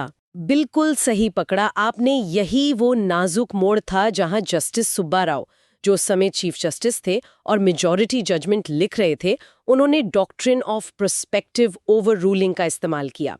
उन्होंने कहा कि हाँ, हमने ये घोषित कर दिया है कि पार्लियामेंट फंडामेंटल राइट्स को नहीं बदल सकती, लेकिन ये जो हमारा फैसला है ये भविष्य के लिए लागू होगा, इसका प्रोस्पेक्टिव ऑपरेशन होगा, ये रेट्रोस्पेक्टिवली लागू नहीं होगा। अच्छा, तो कोर्ट ने कहा कि 27 फरवरी 1967 यानी गोलकनाथ के फैसले की तारीख, उससे पहले जो भी संशोधन एक्ट्स पास हो चुके हैं, भले ही वो फंडामेंटल राइट्स को अफेक्ट करते हों, जैसे पहला, चौथा, 17वां संशोधन, वो सब वैलिड रहेंगे। हाँ, मान्य रहेंगे। उन्हें इस फैसले के आधार पर चैलेंज नहीं किया जा सकता। लेकिन इस तारीख के बाद पार्लियामेंट पार्ट 3 में ऐसा कोई संशोधन नहीं कर सकती जिससे फंडामेंटल राइट्स कम हों या छीने जाएं। वाह, मतलब प्रॉब्लम भी सॉल्व कर दी और पुराने सिस्टम को, पुरानी व्यवस्था को ढहने से भी बचा लिया। क्या बात है। बिल्कुल, ये एक बहुत बड़ा बैलेंसिंग एक्ट था। अतीत की स्थिरता, स्टेबिलिटी और जो हो चुके ट्रांजैक्शंस थे उनके वैलिडिटी को प्रोटेक्ट किया गया और भविष्य के लिए एक नया लीगल प्रिंसिपल स्थापित कर दिया गया। कोर्ट ने माना कि अगर ऐसा नहीं करते तो देश में अराजकता, एक क्योटिक सिचुएशन फैल सकती थी, खासकर जमीन सुधारों को लेकर जो इन संशोधनों पर टिके थे। पर यहाँ एक सवाल उठता है जो शायद उस वक्त भी उठा होगा, ये जो कोर्ट कर रहा है क्या ये जुडिशियल लेजिस्लेशन नहीं है? मतलब कोर्ट कानून बना रहा है। एक पुरानी थ्योरी है, शायद ब्लैकस्टोनियन थ्योरी कहते हैं, वो तो यही मानती है कि जज सिर्फ पहले से मौजूद कानून को खोजते हैं, डिस्कवर करते हैं, उसे डिक्लेयर करते हैं, बनाते नहीं। क्या गोलकनाथ में इस पर बहस हुई थी? हाँ, ये आर्ग्यूमेंट कोर्ट के सामने रखा गया था, लेकिन कोर्ट ने इसे रिजेक्ट कर दिया। कोर्ट ने कहा कि ये जो प्रोस्पेक्टिव ओवररूलिंग का डॉक्ट्रीन है, ये स्टारे डेसिसिस के सिद्धांत को खत्म नहीं करता। स्टारे डेसिसिस मतलब पुराने फैसलों पर टिके रहने का सिद्धांत। ये उसे खत्म नहीं करता, बस उसके ऑपरेशन को, उसके प्रभाव को पिछले मामलों तक सीमित कर देता है जहां तक वो लागू हो चुका है। कोर्ट ने कहा कि ये एक मॉडर्न डॉक्ट्रीन है जो आज के तेजी से बदलते समाज, फास्ट मूविंग सोसाइटी के लिए ज्यादा फिट बैठता है। मतलब कोर्ट कह रहा है कि देखो, हम कानून को डिक्लेयर कर रहे हैं, एक नया इंटरप्रिटेशन दे रहे हैं, लेकिन हम साथ ही ये भी डिक्लेयर कर रहे हैं कि इसका असर कब से होगा। हम रेट्रोएक्टिविटी को कंट्रोल कर रहे हैं ताकि अन्याय न हो और गड़बड़ी न फैले। तो ये सिर्फ कानून खोजना नहीं बल्कि उसके प्रभाव को मैनेज करना भी है। ये थियोरी में भले ही कानून बनाना लगे, पर असल में ये एक प्रैक्टिकल तरीका है कानून की घोषणा को लागू करने का, है ना? प्रिसाइसली, बिल्कुल सही। कोर्ट ने इसे एक व्यवहारिक समाधान, एक प्रैग्मैटिक सॉल्यूशन कहा। कोर्ट ने माना कि जज कानून खोजते हैं और जज कानून बनाते हैं, ये दोनों थ्योरीज अपनी अपनी जगह हैं, लेकिन प्रोस्पेक्टिव ओवररूलिंग इन दोनों के बीच एक पुल का काम करता है। कोर्ट ने बहुत खूबसूरती से कहा, it finds the law but restricts its operation to the future, it enables the court to bring about a smooth transition by correcting its errors without disturbing the impact of those errors on the past transactions। मतलब कितना clearly कहा है। ये तो वाकई गजब का तरीका है। जैसे मान लो कि सॉफ्टवेयर अपडेट आता है, पुराने बग्स फिक्स होते हैं, नए फीचर्स आते हैं, लेकिन वो अपडेट आज से लागू होता है। वो ये नहीं कहता कि आपने पिछले साल जो काम किया था पुराने वर्जन में वो सब गड़बड़ हो गया। हाँ, बिल्कुल। पुराना चलता रहता है, नया अपडेट आगे से लागू होता है। कुछ वैसा ही लग रहा है ये। मतलब गलतियों को सुधारा भी और पुराने सिस्टम को एकदम से तोड़ा भी नहीं, एक स्मूथ ट्रांजिशन हो गया। बिल्कुल सही एनालॉजी है, और इसमें कोर्ट को ये विवेक, ये डिस्क्रिशन भी मिलता है कि वो रेट्रोएक्टिविटी की सीमा तय करे। हो सकता है वो कहें कि फैसला पूरी तरह प्रोस्पेक्टिव है या सिर्फ उन पार्टियों पर रेट्रोस्पेक्टिव है जो केस लड़ रही थीं, या कुछ और। ये न्याय की जरूरत के हिसाब से, जस्टिस ऑफ द कॉज के हिसाब से तय होता है। जैसा कोर्ट ने कहा था, by the application of this doctrine the past may be preserved and the future protected. अतीत सुरक्षित, भविष्य संरक्षित।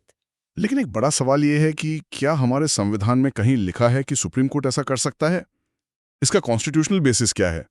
क्या कोर्ट ने ये पावर बस खुद ही बना ली? नहीं, कोर्ट ने इसका आधार भी बताया। देखिए, सीधे सीधे प्रोस्पेक्टिव ओवररूलिंग शब्द संविधान में नहीं लिखा है, लेकिन कोर्ट ने गोलकनाथ में कहा कि भारत में ऐसा कोई कानूनी रोक, कोई स्टैट्यूटरी प्रोहिबिशन नहीं है जो कोर्ट को ऐसा करने से मना करता हो, बल्कि रेस जुडिकेटा का सिद्धांत तो पहले से मौजूद है। हाँ, रेस जुडिकेटर, जिसका मतलब है कि जो मामला पार्टियों के बीच फाइनली तय हो चुका है उसे बार बार नहीं खोला जा सकता। ये भी तो एक तरह से अतीत को प्रोटेक्ट करता है ना? हाँ, सही कहा। और कोर्ट्स वैसे भी जब कानूनों की व्याख्या करते हैं तो आमतौर पर यही मानते हैं कि नया कानून या नई व्याख्या रेट्रोस्पेक्टिव नहीं होगी अगर उससे लोगों के स्थापित अधिकार मतलब वेस्टेड राइट्स छिन रहे हों, है ना? जैसे अगर सरकार आज नियम बनाए कि 18 साल से कम उम्र वाले गाड़ी नहीं चला सकते, तो वो ये नहीं कह सकती कि पिछले 5 साल में जिन 17 साल वालों ने गाड़ी चलाई उन सबको जेल भेज दो। वो आगे के लिए होता है। एग्जैक्टली ये कानून की व्याख्या का एक स्थापित नियम है। तो कोर्ट ने कहा कि प्रोस्पेक्टिव ओवर रूलिंग इसी सिद्धांत का एक विस्तार, एक एक्सटेंशन है।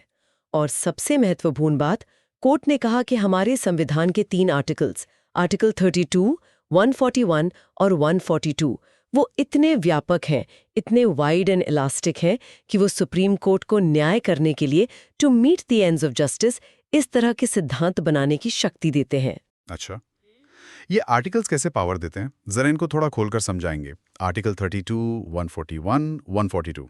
जरूर। आर्टिकल 32 ये तो सीधे सुप्रीम कोर्ट को फंडामेंटल राइट्स लागू करवाने के लिए कोई भी निर्देश, आदेश या रिट जारी करने की पावर देता है। ये कोर्ट को सिर्फ कानून बताने वाला नहीं, बल्कि उसे लागू करवाने वाला एक प्रॉब्लम सॉल्वर बनाता है। आर्टिकल 141 ये कहता है कि सुप्रीम कोर्ट द्वारा घोषित कानून, लॉ डिक्लेयर्ड, भारत की सभी अदालतों पर बाध्यकारी मतलब बाइंडिंग होगा। ये सुप्रीम कोर्ट को देश का अल्टीमेट लॉ डिक्लेरर बनाता है। और आर्टिकल 142 ये बहुत खास है। ये सुप्रीम कोर्ट को किसी भी मामले में पूर्ण न्याय, कंप्लीट जस्टिस करने के लिए जरूरी कोई भी आदेश या डिक्री पास करने की असाधारण शक्ति देता है। ये एक तरह की इक्विटी पावर है जो जरूरत पड़ने पर नियमों से परे जाकर भी न्याय सुनिश्चित कर सकती है। वाह, मतलब इन तीनों आर्टिकल्स को मिला के देखें तो सुप्रीम कोर्ट के पास सिर्फ कानून बताने की नहीं, बल्कि उसे असरदार तरीके से लागू करने और सिचुएशन के हिसाब से न्याय करने की जबरदस्त पावर है। तो कोर्ट का कहना था कि इसी पावर के तहत वो ये भी तय कर सकता है कि उसका फैसला कब से लागू होगा, खासकर जब वो अपना ही पुराना नजरिया बदल रहा हो। बिल्कुल। कोर्ट ने आर्टिकल 141 के घोषित, डिक्लेयर्ड शब्द पर बहुत जोर दिया। कहा कि ये शब्द पाया गया या फाउंड या बनाया गया, मेड से ज्यादा व्यापक है। घोषित करने में व्याख्या करना, इंटरप्रिटेशन, पता लगाना, एसर्टेनमेंट और जरूरत पड़ने पर कानून का विकास करना, एवोल्यूशन, ये सब शामिल है। और जो कानून सुप्रीम कोर्ट घोषित करता है वही देश का कानून है, the law of the land है। तो लॉजिक ये बना कि अगर कोर्ट देश का कानून घोषित कर सकता है तो वो उस घोषणा के लागू होने का तरीका और समय भी तय कर सकता है। ये कहना कि कोर्ट सिर्फ कानून खोजता है, बनाता नहीं, ये शायद आज की कॉम्प्लेक्स दुनिया के लिए थोड़ी पुरानी, थोड़ी आउटमोडेड थियरी हो गई। एग्जैक्टली, बिल्कुल। कोर्ट ने साफ कहा कि इस पावर को सिर्फ किसी थ्योरी के नाम पर नकार देना सुप्रीम कोर्ट के हाथ से न्याय करने का एक शक्तिशाली उपकरण, एक पावरफुल इंस्ट्रूमेंट छीनने जैसा होगा, और ऐसा करना सही नहीं है। तो क्या सुप्रीम कोर्ट ने कुछ गाइडलाइंस भी दी कि ये डॉक्ट्रिन कब और कैसे इस्तेमाल होगा? क्या कोई भी कोर्ट किसी भी केस में इसे लगा सकती है या कुछ शर्तें हैं? नहीं, कोर्ट ने इससे लेकर काफी सावधानी बरती, गोलकनाथ केस में ही, और उन्हें 3 शर्तें या सिद्धांत कह लीजिए, प्रोपोजिशंस तय किए। एक, पहला, ये डॉक्ट्रिन सिर्फ संविधान से जुड़े मामलों में, matters arising under a constitution में ही लागू किया जा सकता है, यानी आम सिविल या क्रिमिनल केस में नहीं। हालांकि जैसा हम बाद में देखेंगे, ये सीमा बाद में थोड़ी ढीली हुई। दूसरा, इसे सिर्फ देश की सर्वोच्च अदालत यानी हाईएस्ट कोर्ट, सुप्रीम कोर्ट ही लागू कर सकती है, हाई कोर्ट्स या निचली अदालतें नहीं। क्यों? क्योंकि सिर्फ सुप्रीम कोर्ट के पास ही आर्टिकल 141 के तहत ऐसा कानून घोषित करने का अधिकार है जो पूरे देश पर लागू हो। और तीसरा, कानून के रेट्रोएक्टिव प्रभाव, रेट्रोएक्टिव ऑपरेशन का दायरा कितना होगा, यानी फैसला पूरी तरह प्रोस्पेक्टिव होगा या कुछ हद तक रेट्रोस्पेक्टिव, या सिर्फ केस के पार्टियों पर रेट्रोस्पेक्टिव, ये तय करने का पूरा विवेक, डिस्क्रेशन सुप्रीम कोर्ट का होगा, जो वो मामले में न्याय की जरूरत, जस्टिस ऑफ द कॉज और मैटर के हिसाब से तय करेगी। अच्छा, अब अगर हम गोलकनाथ पर वापस आएं, तो उसमें इसे लागू करने का मुख्य कारण मतलब रैशनल कोर्ट ने क्या बताया? क्यों उन्हें लगा कि ये जरूरी है उस स्पेसिफिक केस में? हाँ, कोर्ट ने अपने फैसले में इसका रैशनल भी साफ लिखा। उन्होंने कहा कि 2 बातें तय हुई हैं। एक, पार्लियामेंट फंडामेंटल राइट्स नहीं छीन सकती। 2, इस फैसले को प्रोस्पेक्टिवली लागू करना सही है। कारण बताते हुए कोर्ट ने कहा कि हमने पिछले संशोधनों का इतिहास देखा है, उनका देश के सामाजिक आर्थिक मामलों, सोशल एंड इकोनॉमिक अफेयर्स पर कितना गहरा असर पड़ा है, खासकर जमींदारी उन्मूलन जैसे कदम सोशो इकोनॉमिक रिफॉर्म्स थे। और अगर हम इन संशोधनों जैसे 17वां संशोधन को आज अचानक गैरकानूनी घोषित कर दें, तो जो अराजक स्थिति, केओटिक सिचुएशन पैदा होगी, उसे संभालना मुश्किल होगा। इसलिए बहुत ज्यादा न्याय संयम, जुडिशियल रिस्ट्रेंट की जरूरत है। मतलब कोर्ट ने बहुत प्रैक्टिकल होके सोचा, समाज में उथल-पुथल ना मचे, जो चीजें सेटल हो चुकी हैं, लाखों लोगों की जिंदगियां जिन पर टिक गई हैं, वो अचानक से डिस्टर्ब ना हो। ये बड़ा कदम था। ये दिखाता है कि कोर्ट सिर्फ कानून नहीं, उसके असर को भी देखता है। हाँ, बिल्कुल। इसीलिए कोर्ट ने कहा कि हमारा फैसला पुराने संशोधनों की वैलिडिटी को नहीं छेड़ेगा, लेकिन भविष्य के लिए नियम बदल लिया है। और बाद में भी सुप्रीम कोर्ट ने इस सिद्धांत के महत्व को समझाया है। जैसे बाबूराम बनाम सीसी जैकब केस 1999 का, उसमें कोर्ट ने कहा कि प्रोस्पेक्टिव घोषणा का एक बड़ा फायदा ये है कि इससे जो मुद्दे तय हो चुके हैं वो दोबारा नहीं खुलते। अच्छा। मुकदमों की बाढ़ नहीं आती, मल्टीप्लिसिटी ऑफ प्रोसीडिंग्स नहीं होती, और अनिश्चितता, अनसर्टेनिटी और फालतू की मुकदमेबाजी, अवॉइडेबल लिटिगेशन से बचा जा सकता है। ये बड़े जनहित में, लार्जर पब्लिक इंटरेस्ट में होता है, और इससे घोषणा की तारीख से पहले के सारे काम मान्य हो जाते हैं, वैलिडेटेड हो जाते हैं। लेकिन जैसा हमने पहले भी छुआ था, इसकी आलोचना तो हुई होगी। वही जुडिशियल लेजिस्लेशन वाली बात सबसे पहले आती है दिमाग में। और क्या पॉइंट्स उठे थे इसके खिलाफ, और कोर्ट ने उनका क्या जवाब दिया, ये जानना भी जरूरी है ना? हाँ, बिल्कुल। गोलकनाथ में कोर्ट ने खुद ही कुछ संभावित आपत्तियों, क्रिटिसिज्म्स को लिस्ट किया और उनका जवाब देने की कोशिश की। मुख्य आपत्तियां ये थीं, एक, वही कि ये कोर्ट द्वारा कानून बनाना है, जुडिशियल लेजिस्लेशन है। दूसरा, इससे लोग अपील करने से हतोत्साहित होंगे, डिस्करेज्ड होंगे। सोचिए, कोई सालों केस लड़ता है, जीतता है, और कोर्ट कहती है कि हाँ, आप सही थे, कानून गलत था, लेकिन ये फैसला तो भविष्य के लिए है, आपको इससे कोई फायदा नहीं मिलेगा। ये तो अजीब है। हाँ, ये तो सच में डीमोटिवेटिंग लग सकता है। बिल्कुल।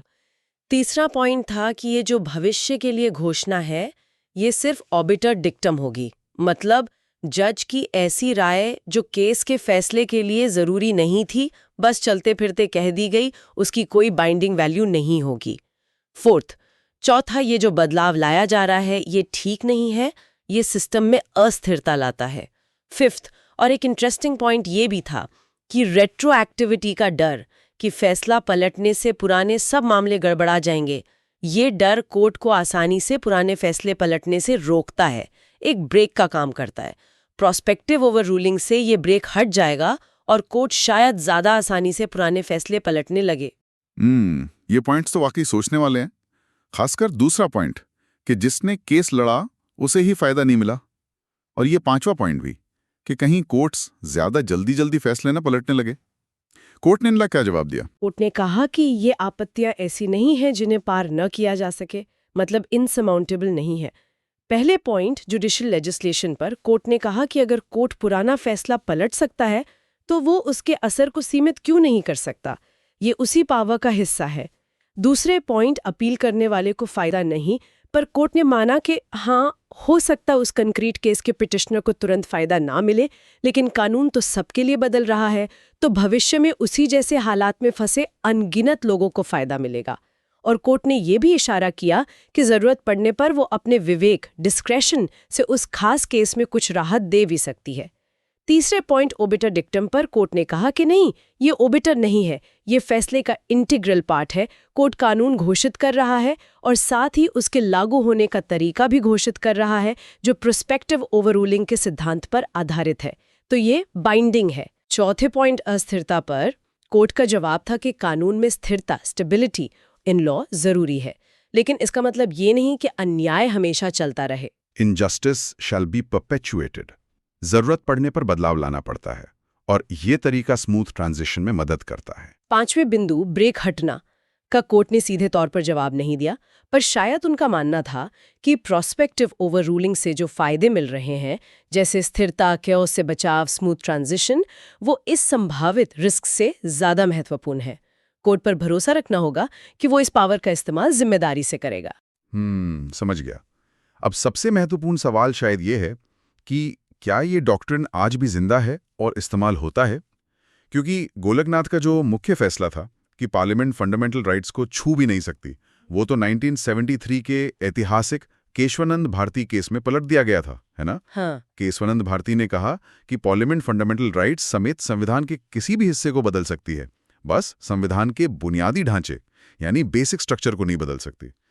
तो जब गोलकनाथ का मेन फैसला ही पलट गया, तो क्या ये प्रोस्पेक्टिव ओवररूलिंग वाला टूल भी खत्म हो गया? हाँ, ये बहुत ही महत्वपूर्ण पॉइंट है और अक्सर कंफ्यूजन पैदा करता है।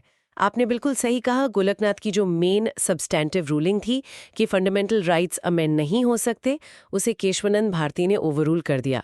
लेकिन जिस टूल का इस्तेमाल गोलकनाथ में किया गया था, यानी डॉक्ट्रिन ऑफ प्रोस्पेक्टिव ओवररूलिंग, उसे केशवानंद भारती या उसके बाद के किसी भी केस में गलत नहीं ठहराया गया। वो सिद्धांत, वो तरीका, वो टूल बना रहा और सुप्रीम कोर्ट ने उसे बाद में भी कई मामलों में इस्तेमाल किया है। अच्छा, मतलब सिद्धांत डॉक्ट्रिन बच गया, भले ही वो केस जिसमें उसे पहली बार प्रमुखता से इस्तेमाल किया गया था, उसका मुख्य नतीजा बाद में बदल गया। ये तो इंटरेस्टिंग है। मतलब ये टूल अपने आप में वैलिड माना गया। बिल्कुल, और कहानी यही खत्म नहीं होती। सुप्रीम कोर्ट ने इस डॉक्ट्रिन का दायरा और बढ़ाया है। याद है, गोलकनाथ में कोर्ट ने कहा था कि ये सिर्फ संवैधानिक मामलों, कॉन्स्टिट्यूशनल मैटर्स में ही लागू होगा। हाँ, याद है, पहली शर्त यही थी। लेकिन बाद के सालों में सुप्रीम कोर्ट ने इस सीमा को तोड़ा और इसे सामान्य कानूनों, ऑर्डिनरी स्टैट्यूट्स से जुड़े मामलों में भी इस्तेमाल करना शुरू कर दिया। क्या बात है, मतलब अब ये सिर्फ संविधान के बड़े मसलों तक सीमित नहीं रहा। कोई उदाहरण दे सकती हैं? जरूर। एक बहुत बड़ा उदाहरण है मंडल केस, यानी Indira Sahni versus union of India 1992 का केस, जो ओबीसी रिजर्वेशन से जुड़ा था। उसमें कोर्ट ने क्रीमी लेयर का कॉन्सेप्ट लाया और रिजर्वेशन को 50% तक सीमित किया। लेकिन कोर्ट ने अपने फैसले के कुछ निर्देशों के अमल को 5 साल के लिए टाल दिया था, ताकि सरकार और एडमिनिस्ट्रेशन जरूरी कदम उठा सकें, पहचान कर सकें। कोर्ट ने कहा कि ये भी प्रोस्पेक्टिव ओवररूलिंग के सिद्धांत का ही एक रूप या विस्तार, एक्सटेंशन है, फैसले के असर को भविष्य के लिए मैनेज करना। अच्छा, मंडल केस में भी इसका इस्तेमाल हुआ एक तरह से। हाँ, एक और उदाहरण है Karunakar case, managing director ECIL versus B Karunakar 1993 का। ये सर्विस लॉ का मामला था। इसमें कोर्ट ने कहा कि डिसिप्लिनरी प्रोसीडिंग्स में कर्मचारी को इंक्वायरी रिपोर्ट की कॉपी देना जरूरी है, ये नेचुरल जस्टिस का हिस्सा है। ये एक बड़ा प्रोसीजरल बदलाव था, लेकिन कोर्ट ने कहा कि इस नए नियम का फायदा सिर्फ उन लोगों को मिलेगा जिनके केस इस फैसले की तारीख पर पेंडिंग थे। जिन मामलों में कार्रवाई पहले ही फाइनल हो चुकी थी, वो दोबारा नहीं खुलेंगे। अच्छा, मतलब पुराने बंद हो चुके केस नहीं खुलेंगे। हाँ, ये भी प्रोस्पेक्टिव एप्लीकेशन था, ताकि पुराने ढेर सारे मामले दोबारा न खुल जाए। समझ गया। तो ये डॉक्ट्रिन अब सुप्रीम कोर्ट के हाथ में एक फ्लेक्सिबल, एक बड़ा ही प्रैक्टिकल टूल बन गया है। इससे वो जरूरत के हिसाब से इस्तेमाल करती है, ताकि कानून समय के साथ बदले भी, समाज की जरूरतें पूरी हों, अन्याय दूर हो। लेकिन ऐसा करते हुए पुरानी व्यवस्था एकदम से चरमरा ना जाए। लोगों के जो अधिकार सेटल हो चुके हैं, वेस्टेड राइट्स, वो अचानक से हवा ना हो जाएं और देश में केओस ना फैले। बिल्कुल, ये कानून की दुनिया में स्थिरता और बदलाव के बीच, अतीत और भविष्य के बीच, सिद्धांत और व्यावहारिकता के बीच एक बहुत जरूरी संतुलन बनाने का तरीका है। ये दिखाता है कि हमारा जुडिशल सिस्टम जरूरत पड़ने पर कितना डायनेमिक, कितना इनोवेटिव और कितना प्रैक्टिकल हो सकता है ना? बिल्कुल। चलिए, डॉक्ट्रिन ऑफ प्रोस्पेक्टिव ओवररूलिंग पे ये चर्चा काफी फायदेमंद रही, काफी क्लैरिटी मिली। अब आगे बढ़ते हैं। ठीक है, तो अब हम बात करेंगे डॉक्ट्रिन ऑफ हार्मोनियस कंस्ट्रक्शन की। ये जो हमारे पास नोट्स हैं और कुछ लैंडमार्क जजमेंट्स के हिस्से हैं, उनसे तो यही लगता है कि भाई ये संविधान को समझने का एक बहुत बहुत जरूरी प्रिंसिपल है। हाँ बिल्कुल, एक फंडामेंटल टूल है ये जजेस के लिए। एग्जैक्टली। तो बेसिकली आज की हमारी चर्चा का मिशन ये समझना है कि कोर्ट्स कैसे संविधान के अलग अलग हिस्सों में, जो कभी कभी कॉन्ट्रडिक्टरी से लगते हैं, आपस में टकराते हुए से दिखते हैं, उनमें तालमेल बिठाते हैं, झगड़ा सुलझाते हैं एक तरह से। बिल्कुल सही। हार्मोनियस कंस्ट्रक्शन, या जिसे rule of avoidance of conflict भी कहते हैं, इसका कोर आइडिया, मतलब जो मूल विचार है, वो बहुत सीधा है। जब संविधान के दो प्रोविजंस, दो हिस्से आपस में टकराते हुए लगें, कॉन्ट्रडिक्टरी लगें, तो कोर्ट्स को उन्हें इस तरह इंटरप्रेट करना चाहिए, इस तरह से समझना चाहिए कि दोनों में हार्मनी बन जाए। हार्मनी मतलब तालमेल। हाँ, तालमेल बैठ जाए। कोशिश ये रहती है कि कॉन्फ्लिक्ट टल जाए और दोनों ही प्रोविजंस को, दोनों ही हिस्सों को इफेक्ट दिया जा सके, उन्हें लागू किया जा सके। मतलब कोई भी हिस्सा बेकार ना हो जाए। अच्छा, मतलब झगड़ा सुलझाने जैसा। जैसे मान लीजिए घर में दो भाई बहन हैं, किसी बात पर भिड़ गए, टीवी रिमोट के लिए ही लड़ाई हो गई। हाँ। तो मम्मी पापा बीच का रास्ता निकालते हैं ना कि भाई ठीक है, आधा घंटा तुम ये देख लो, आधा घंटा तुम वो देख लो, ताकि दोनों की बात रह जाए, घर में शांति बनी रहे। हाँ, एनालॉजी बिल्कुल ठीक है आपकी। बस ये स्केल संविधान का है, जहां स्टेक्स बहुत बहुत हाई होते हैं। ये घर के झगड़े से कहीं ज्यादा कॉम्प्लेक्स मामला है। जस्टिस वेंकटरमणा अय्यर ने श्री वेंकटरमणा देवरू वर्सेस स्टेट ऑफ मैसूर 1957 वाले केस में एक बहुत अहम बात कही थी। अच्छा।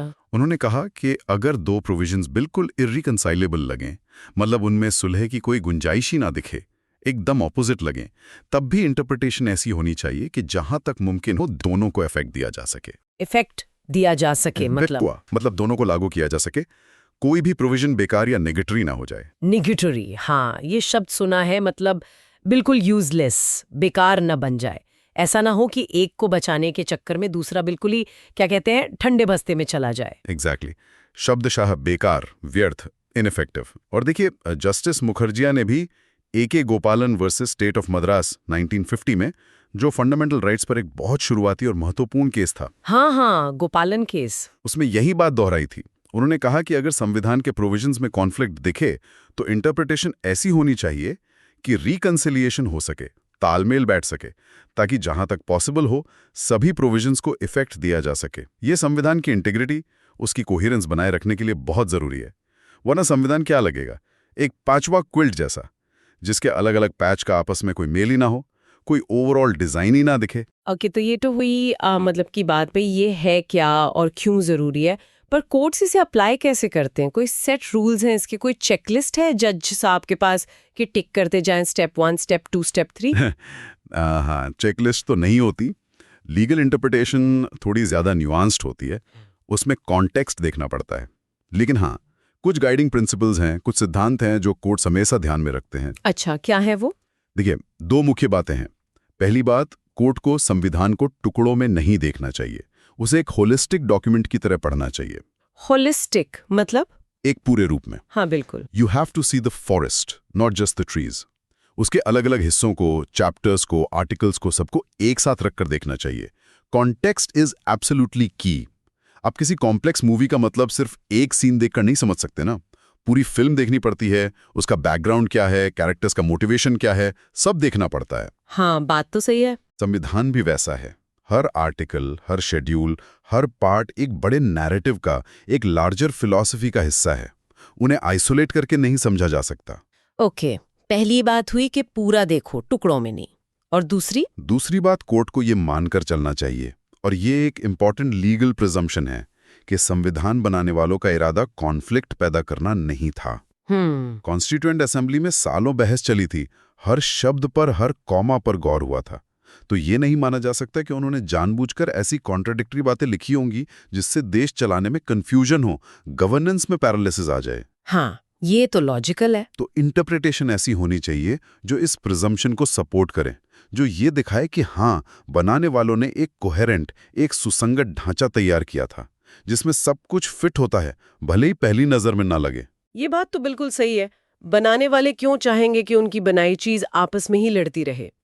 जैसे कोई सॉफ्टवेयर इंजीनियर कोड लिखेगा तो ये सोचकर थोड़ी लिखेगा कि उसके दो मॉड्यूल आपस में डेटा ही शेयर ना कर पाएं या एक दूसरे को क्रैश कर दें। उनका तो एम होता है कि सब स्मूथली चले। एग्जैक्टली, बिल्कुल सही एनालॉजी है। तो फिर ये डॉक्ट्रिन इस्तेमाल कहाँ हुआ है? मतलब कौन से वो एरियाज हैं जहां ये हार्मोनियस कंस्ट्रक्शन की जरूरत सबसे ज्यादा पड़ती है, जहां कॉन्फ्लिक्ट ज्यादा दिखते हैं? हाँ, सुप्रीम कोर्ट ने इसे कई इंपॉर्टेंट और सेंसिटिव एरियाज में अप्लाई किया है कॉन्फ्लिक्ट्स रिजॉल्व करने के लिए। ये कुछ मुख्य एरियाज हैं जहां ये बार बार सामने आता है, जहां ये सिद्धांत लगाना पड़ता है। पहला तो है फंडामेंटल राइट्स पार्ट 3 और directive principles of state policy part 4 के बीच। ये तो समझ लीजिए क्लासिक बैटलफील्ड रहा है कॉन्स्टिट्यूशनल इंटरप्रिटेशन का। अच्छा, एफआरस वर्सेस डीपीएसपीज, एक तरफ इंडिविजुअल राइट्स, दूसरी तरफ सोशल गोल्स। हाँ, दूसरा अलग अलग फंडामेंटल राइट्स के बीच भी। क्या मतलब? दो फंडामेंटल राइट्स आपस में कैसे टकरा सकते हैं? हाँ, कभी कभी ऐसा भी होता है। जैसे मान लीजिए किसी की राइट टू प्राइवेसी आर्टिकल 21 के तहत, और दूसरी तरफ पब्लिक का right to information article 19(1)(e) के तहत। दोनों इंपॉर्टेंट हैं, पर कहाँ बैलेंस बनेगा? Interesting point. ठीक है, और तीसरा, फंडामेंटल राइट्स और लेजिस्लेटिव प्रिविलेजेस के बीच, मतलब संसद या विधानसभाओं के सदस्यों और सदन के जो विशेषाधिकार होते हैं आर्टिकल 105, 194, उनके और मौलिक अधिकारों के बीच, जैसे मीडिया की फ्रीडम ऑफ स्पीच वर्सेस सदन की कार्यवाही की सैंक्टिटी। हाँ, ये भी सुना है, प्रिविलेजेस वाला मामला। चौथा, फंडामेंटल राइट्स और अमेंडमेंट प्रोसीजर आर्टिकल 368 के बीच। क्या पार्लियामेंट अमेंडमेंट करके फंडामेंटल राइट्स को डाइल्यूट कर सकती है? ये केशवानंद भारती तक चला आ रहा सवाल था। Right, the big one. Fundamental rights और संविधान के दूसरे हिस्सों के बीच, जैसे पहले आर्टिकल 31C था, जो कुछ डीपीएसपीज को बचाने के लिए एफआरस पर प्रेसिडेंस देता था। और छठा, जो बहुत कॉमन है, वो है 7th शेड्यूल में जो लेजिस्लेटिव लिस्ट्स हैं, union list, state list, concurrent list, उनकी अलग अलग एंट्रीज के बीच। हाँ, ये तो सेंटर स्टेट रिलेशंस का कोर इशू है। अक्सर खबरें आती हैं कि इस सब्जेक्ट पर कानून कौन बनाएगा, सेंटर या स्टेट? बिल्कुल, कई बार लगता है कि कोई सब्जेक्ट जैसे एजुकेशन या एनवायरनमेंट या पब्लिक हेल्थ दो अलग लिस्ट में आ रहा है, या एक ही लिस्ट की दो एंट्रीज ओवरलैप कर रही हैं। किसका पलड़ा भारी होगा, किसका जुरिस्डिक्शन है, इन सब में हार्मोनियस कंस्ट्रक्शन लगता है। अरे वाह, ये तो लिस्ट काफी लंबी है। मतलब संविधान के लगभग हर कोने में, हर फ्रिक्शन पॉइंट पर इसकी जरूरत पड़ सकती है। ये फंडामेंटल राइट्स और डायरेक्टिव प्रिंसिपल्स वाला पॉइंट मुझे बड़ा इंटरेस्टिंग लग रहा है, क्योंकि एक तो जस्टिशेबल है, हाँ, समान काम के लिए समान वेतन, equal pay for equal work का सिद्धांत। अगर सरकार ये नहीं कर रही तो आप कोर्ट में केस नहीं कर सकते। सही कहा आपने। तो इनमें हार्मनी कैसे बिठाते हैं? ये तो अनइक्वल फुटिंग पर लगते हैं, एक लीगली एनफोर्सेबल, दूसरा सिर्फ गाइडलाइन। ये बहुत ही क्रूशल पॉइंट है, और इसकी इंटरप्रिटेशन, जैसा मैंने कहा, वक्त के साथ इवॉल्व हुई है, बदली है। सुप्रीम कोर्ट ने Ranjan Dwivedi versus union of India 1983 case में इस एवोल्यूशन पर गौर भी किया था। कोर्ट ने माना कि शुरुआती फैसलों में आजादी के तुरंत बाद के सालों में डायरेक्टिव प्रिंसिपल्स को ज्यादा इंपॉर्टेंस नहीं दी गई थी। अच्छा, उन्हें फंडामेंटल राइट्स के मुकाबले सबऑर्डिनेट यानी कमजोर समझा जाता था। अच्छा, मतलब एफआरएस को ऊपर रखा जाता था। हाँ, क्योंकि वो लीगली एनफोर्सेबल नहीं थे, तो कोर्ट्स का रवैया था कि भाई ये तो सरकार के लिए मॉरल गाइडलाइंस हैं, पायस विशेस हैं, हमारा इनसे ज्यादा लेना देना नहीं। अगर एफआर और डीएसपीज में कॉन्फ्लिक्ट हो तो एफआर जीतेगा, सिंपल। हाँ, ये तो सुना है कि डीपीएसपीज गोल्स हैं, सजेशंस हैं सरकार के लिए। जैसे हम लोग न्यू ईयर रेजोल्यूशंस बनाते हैं ना, इस साल पक्का जिम जाऊंगी, हेल्दी खाऊंगी। पर अगर नहीं कर पाए तो कोई सजा थोड़ी मिलती है। वैसे ही सरकार के लिए ये लक्ष्य है। बिल्कुल, शुरुआती सोच कुछ वैसी ही थी, लेकिन बाद के फैसलों में, खासकर केशवानंदा भारती केस 1973 के बाद, ये सोच नाटकीय रूप से बदली। केशवानंदा भारती, वो बेसिक स्ट्रक्चर वाला केस? हाँ, वही। उसने बेसिक स्ट्रक्चर डॉक्ट्रिन तो दिया ही, पर उसने एफआरस और डीएसपीज के रिश्ते पर भी एक नई रोशनी डाली। इस केस में और उसके बाद के केसेस में, जैसे मिनर्वा मिल्स 1980, ये बात स्थापित हुई कि डायरेक्टिव्स और फंडामेंटल राइट्स में कोई इनहेरेंट डिसहार्मनी, कोई बुनियादी टकराव नहीं है। अच्छा, बल्कि वे एक दूसरे के पूरक हैं, सप्लीमेंट करते हैं। They are two wheels of the same chariot. एक ही रथ के दो पहिए हैं। अरे वाह। दोनों का लक्ष्य एक ही है, एक सोशल रेवोल्यूशन लाना, social and economic democracy establish करना, और एक वेलफेयर स्टेट, कल्याणकारी राज्य की स्थापना करना, जैसा कि हमारे संविधान के प्रीएम्बल में भी वादा किया गया है। जस्टिस, लिबर्टी, इक्वालिटी, फ्रेटर्निटी लाना। अच्छा, तो ये दुश्मन नहीं, दोस्त है, एक ही टीम में है। जैसे क्रिकेट टीम में बैट्समैन और बॉलर होते हैं, रोल अलग अलग है, पर गोल तो एक ही है, टीम को जिताना। एग्जैक्टली, बहुत अच्छा एग्जाम्पल है ये। एक का फोकस इंडिविजुअल लिबर्टी प्रोटेक्ट करना है, एफआरएस, दूसरे का collective good, social justice ensure करना, डीपीएसपीज, और दोनों मिलकर एक बेहतर, ज्यादा इक्विटेबल समाज बनाना चाहते हैं। प्रिसाइसली। इसीलिए कोर्ट्स की जिम्मेदारी बनती है कि वो संविधान को इस तरह इंटरप्रेट करें कि डायरेक्टिव्स लागू हो सकें, उन्हें मीनिंग मिले, उनका कुछ वजन हो, और डायरेक्टिव्स के पीछे जो सोशल ऑब्जेक्टिव है, जो सामाजिक लक्ष्य है, जैसे गरीबों का उत्थान, समान अवसर, रिसोर्सेज का फेयर डिस्ट्रीब्यूशन, पर्यावरण संरक्षण, उसे इंडिविजुअल राइट्स के साथ हार्मोनाइज किया जा सके। हार्मोनाइज मतलब? संतुलन। हाँ, संतुलन। सामाजिक भलाई, कलेक्टिव गुड, और व्यक्तिगत अधिकार, इंडिविजुअल लिबर्टी, दोनों में संतुलन बनाया जा सके। ये एक बहुत डेलिकेट बैलेंसिंग एक्ट है। आप किसी व्यक्ति का फंडामेंटल राइट यूं ही नहीं छीन सकते, पर समाज के बड़े हित को, स्पेशली जो मार्जिनलाइज सेक्शंस हैं, उनके हितों को भी अनदेखा नहीं कर सकते। कोर्ट को वो बीच का रास्ता निकालना होता है जहां दोनों कोएग्जिस्ट कर सकें। ये तो बहुत बढ़िया इंसाइट है। ये बिल्कुल वैसा ही है जैसे एक जॉइंट फैमिली में होता है। हर सदस्य की अपनी स्पेस, अपनी प्राइवेसी, अपनी ज़रूरतें होती हैं, इंडिविजुअल राइट्स। लेकिन परिवार को एक साथ चलाने के लिए, उसकी हार्मनी बनाए रखने के लिए कुछ कॉमन रूल्स, कुछ गोल्स भी होते हैं। सोशल ऑब्जेक्टिव, डायरेक्टिव्स, दोनों में बैलेंस बनाना पड़ता है। हाँ, बिल्कुल। किसी एक की जिद के लिए पूरे परिवार की शांति भंग नहीं कर सकते, और न ही परिवार के नाम पर किसी इंडिविजुअल को सफोकेट कर सकते हैं। ओके, ये समझ आया। अच्छा, और वो लेजिस्लेटिव लिस्ट वाला point, union list, state list, concurrent list, इनमें कैसे हार्मनी लाते हैं? इनमें तो अक्सर झगड़े होते रहते हैं। हाँ, ये तो फेडरल स्ट्रक्चर का एक क्लासिक टेंशन पॉइंट है। पूरी दुनिया में जहां भी फेडरल सिस्टम है, ये होता ही है। जैसे जीएसटी लागू हुआ तो कितना विवाद हुआ था, कौन टैक्स लगाएगा, रेट्स क्या होंगे। एजुकेशन पॉलिसी आती है तो स्टेट्स कहते हैं हमारे अधिकार क्षेत्र में दखल है। एनवायरमेंट रेगुलेशंस पर सेंटर स्टेट में ठनी रहती है। बिल्कुल। इस पर सुप्रीम कोर्ट ने Calcutta gas co versus state of West Bengal 1962 case में इंपॉर्टेंट गाइडेंस दी थी।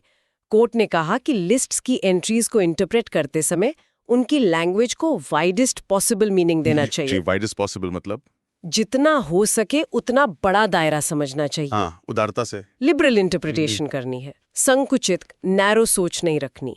ये मानना है कि पार्लियामेंट या लेजिस्लेचर को उस विषय पर कानून बनाने की पूरी पावर दी गई है, जब तक कि साफ साफ लिमिटेशन ना हो। ओके, उदारता से इंटरप्रेट करना है, दिल बड़ा रखना है इंटरप्रिटेशन में।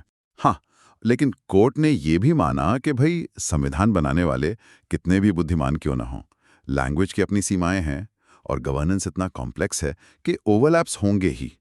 कई बार अलग अलग लिस्ट की एंट्रीज, जैसे यूनियन लिस्ट की कोई एंट्री और स्टेट लिस्ट की कोई एंट्री, या कभी-कभी एक ही लिस्ट की एंट्रीज भी ओवरलैप कर सकती हैं या सीधे सीधे कॉन्फ्लिक्ट में दिख सकती हैं। जैसे आपने वो इंडस्ट्रीज वाला एग्जाम्पल दिया था, स्टेट लिस्ट में भी है, यूनियन लिस्ट में भी है। हाँ, स्टेट लिस्ट एंट्री 24 में है, इंडस्ट्रीज, पर यूनियन लिस्ट एंट्री 52 कहती है कि पार्लियामेंट उन इंडस्ट्रीज को कंट्रोल कर सकती है जिन्हें पब्लिक इंटरेस्ट में कंट्रोल करना जरूरी घोषित किया गया हो।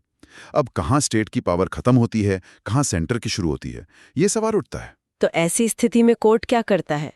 ऐसी स्थिति में कोर्ट का ये कर्तव्य है कि वो एंट्रीज को रिकंसाइल करें, उनमें हार्मनी लाएं, कोशिश करे कि दोनों को अपनी अपनी जगह मिले, अपना अपना फील्ड ऑफ ऑपरेशन मिले। अच्छा, मतलब फिर से वही तालमेल बिठाने की कोशिश, ये देखने की कोशिश कि क्या दोनों एंट्रीज कोएग्जिस्ट कर सकती हैं, क्या उनका कार्यक्षेत्र, फील्ड ऑफ ऑपरेशन अलग अलग किया जा सकता है। बिल्कुल।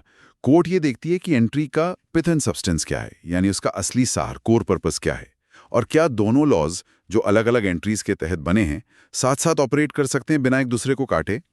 कोर्ट का कहना है कि इस अप्रोच से ज़्यादातर मामलों में एंट्रीज की लैंग्वेज का एक रीजनेबल और प्रैक्टिकल कंस्ट्रक्शन निकालना पॉसिबल हो जाता है, जिससे सभी एंट्रीज को इफेक्ट दिया जा सके और उनकी रिस्पेक्टिव लेजिस्लेटिव पावर्स बनी रहें।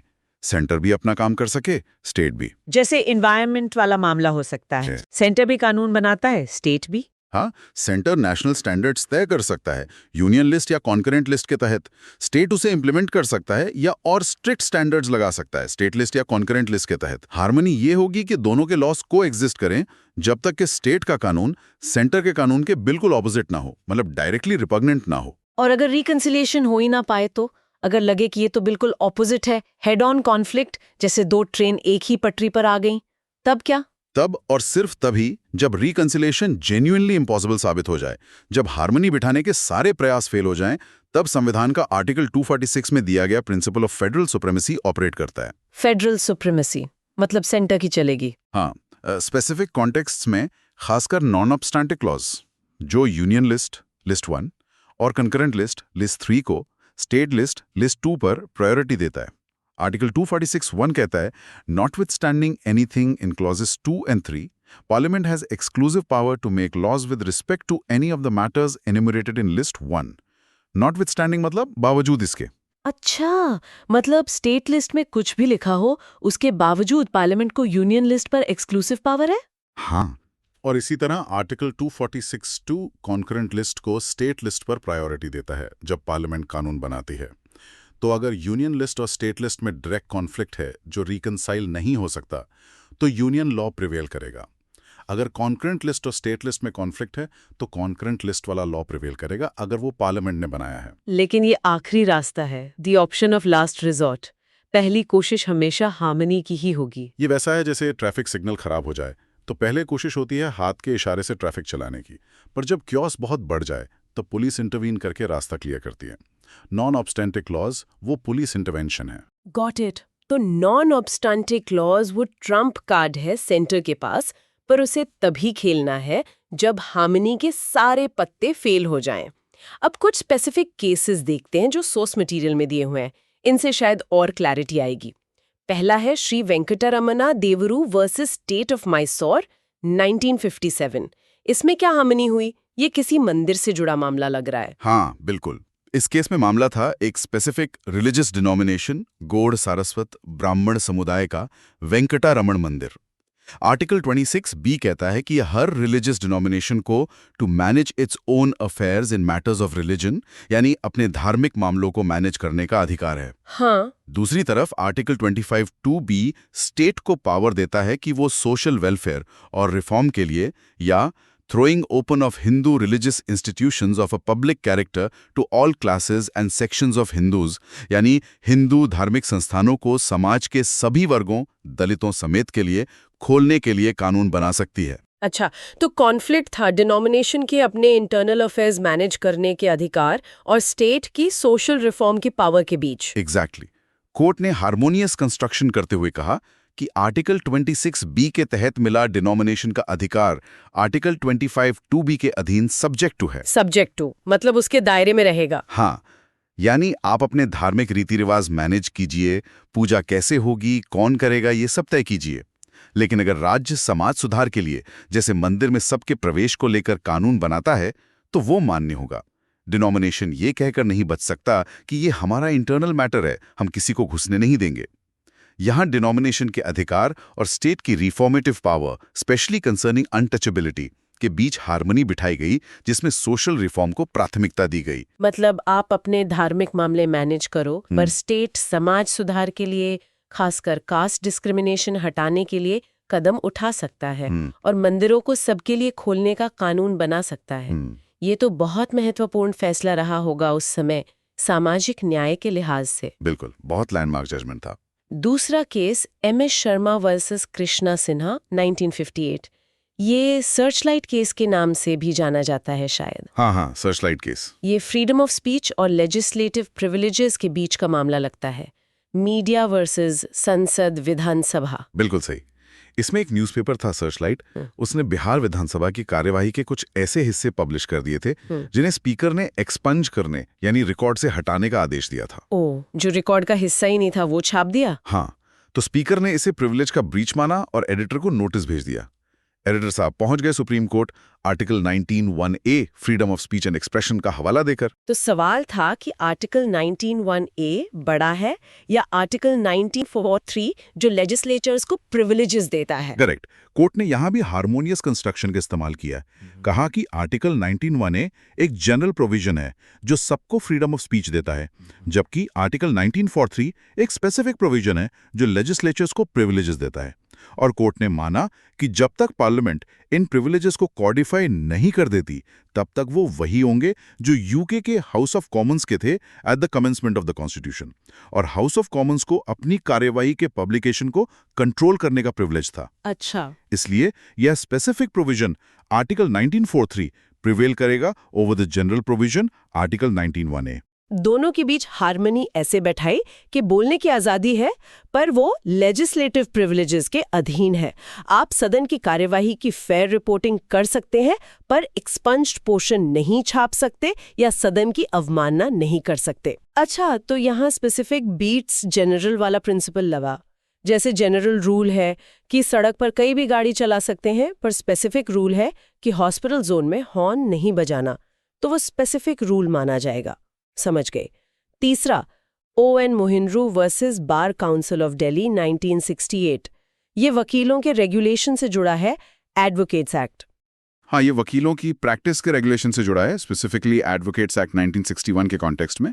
इसमें सवाल था कि वकीलों के एनरोलमेंट और प्रैक्टिस करने के हक पर कानून बनाने का अधिकार किसका है, पार्लियामेंट का या स्टेट लेजिस्लेचर का? क्योंकि लीगल प्रोफेशन तो कंकरेंट लिस्ट में आता है ना, एंट्री 26, तो दोनों बना सकते हैं। हाँ, टेक्निकली कंकरेंट लिस्ट में है, लेकिन यूनियन लिस्ट में एंट्री 77 और 78 है, जो सुप्रीम कोर्ट और हाई कोर्ट से रिलेटेड मैटर्स को पार्लियामेंट के एक्सक्लूसिव डोमेन में रखती हैं, जिसमें वहां प्रैक्टिस करने वाले पर्सन्स भी शामिल हैं। ओह, तो यहाँ भी ओवरलैप था। हाँ, कोर्ट ने लिस्ट्स को हार्मोनियसली इंटरप्रेट करते हुए कहा कि जहां तक सुप्रीम कोर्ट और हाई कोर्ट्स में प्रैक्टिस करने के हकदार व्यक्तियों यानी एडवोकेट्स के एनरोलमेंट और रेगुलेशन का सवाल है, ये यूनियन लिस्ट की एंट्री 77 और 78 के तहत आता है और इस पर कानून बनाने का एक्सक्लूसिव अधिकार पार्लियामेंट का है, जो उसने एडवोकेट्स एक्ट बनाकर किया।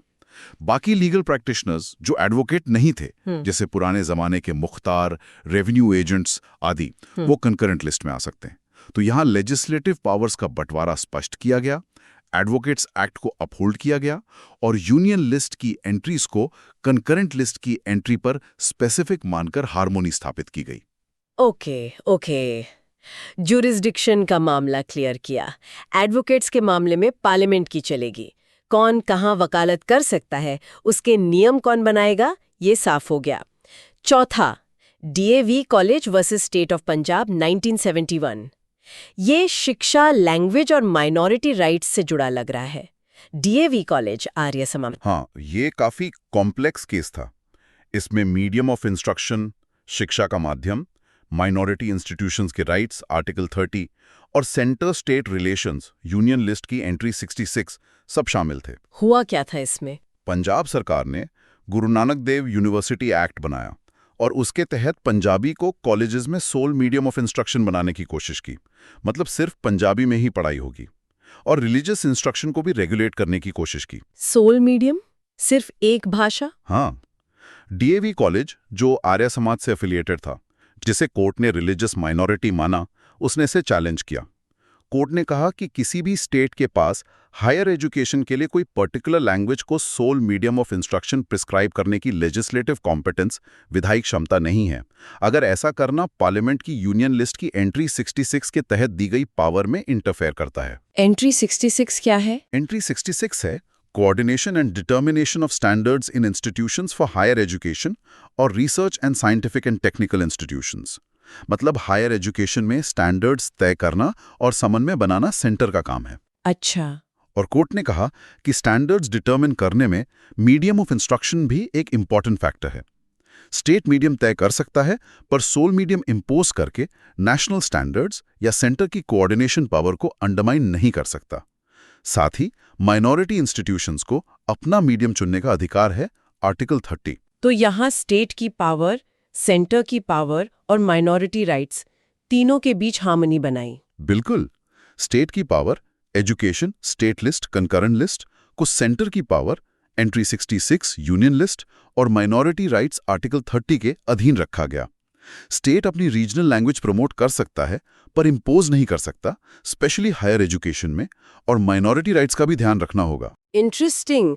ये तो भाषा और शिक्षा नीति से जुड़ा बड़ा सेंसिटिव और अहम फैसला है। सेंटर का रोल नेशनल स्टैंडर्ड्स बनाए रखने में महत्वपूर्ण माना गया। और आखिरी वाला, Kesavananda Bharati versus state of Kerala 1973, ये तो मदर ऑफ ऑल केसेस है, बेसिक स्ट्रक्चर वाला। इसमें हार्मोनियस कंस्ट्रक्शन कैसे लगा? FRs versus amendment power. हाँ, इस लैंडमार्क केस में, जैसा हमने पहले भी टच किया था, हार्मोनियस कंस्ट्रक्शन का एक और बहुत ही फंडामेंटल एप्लीकेशन देखने को मिला।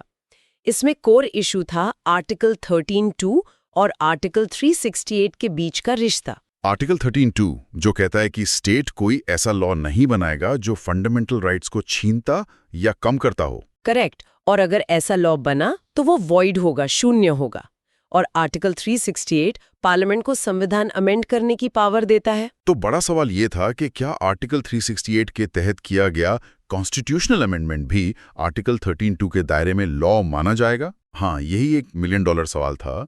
अगर हाँ, तो पार्लियामेंट फंडामेंटल राइट्स को अमेंड ही नहीं कर सकती थी, क्योंकि कोई भी अमेंडमेंट जो एफआर को कम करता वो वॉइड हो जाता।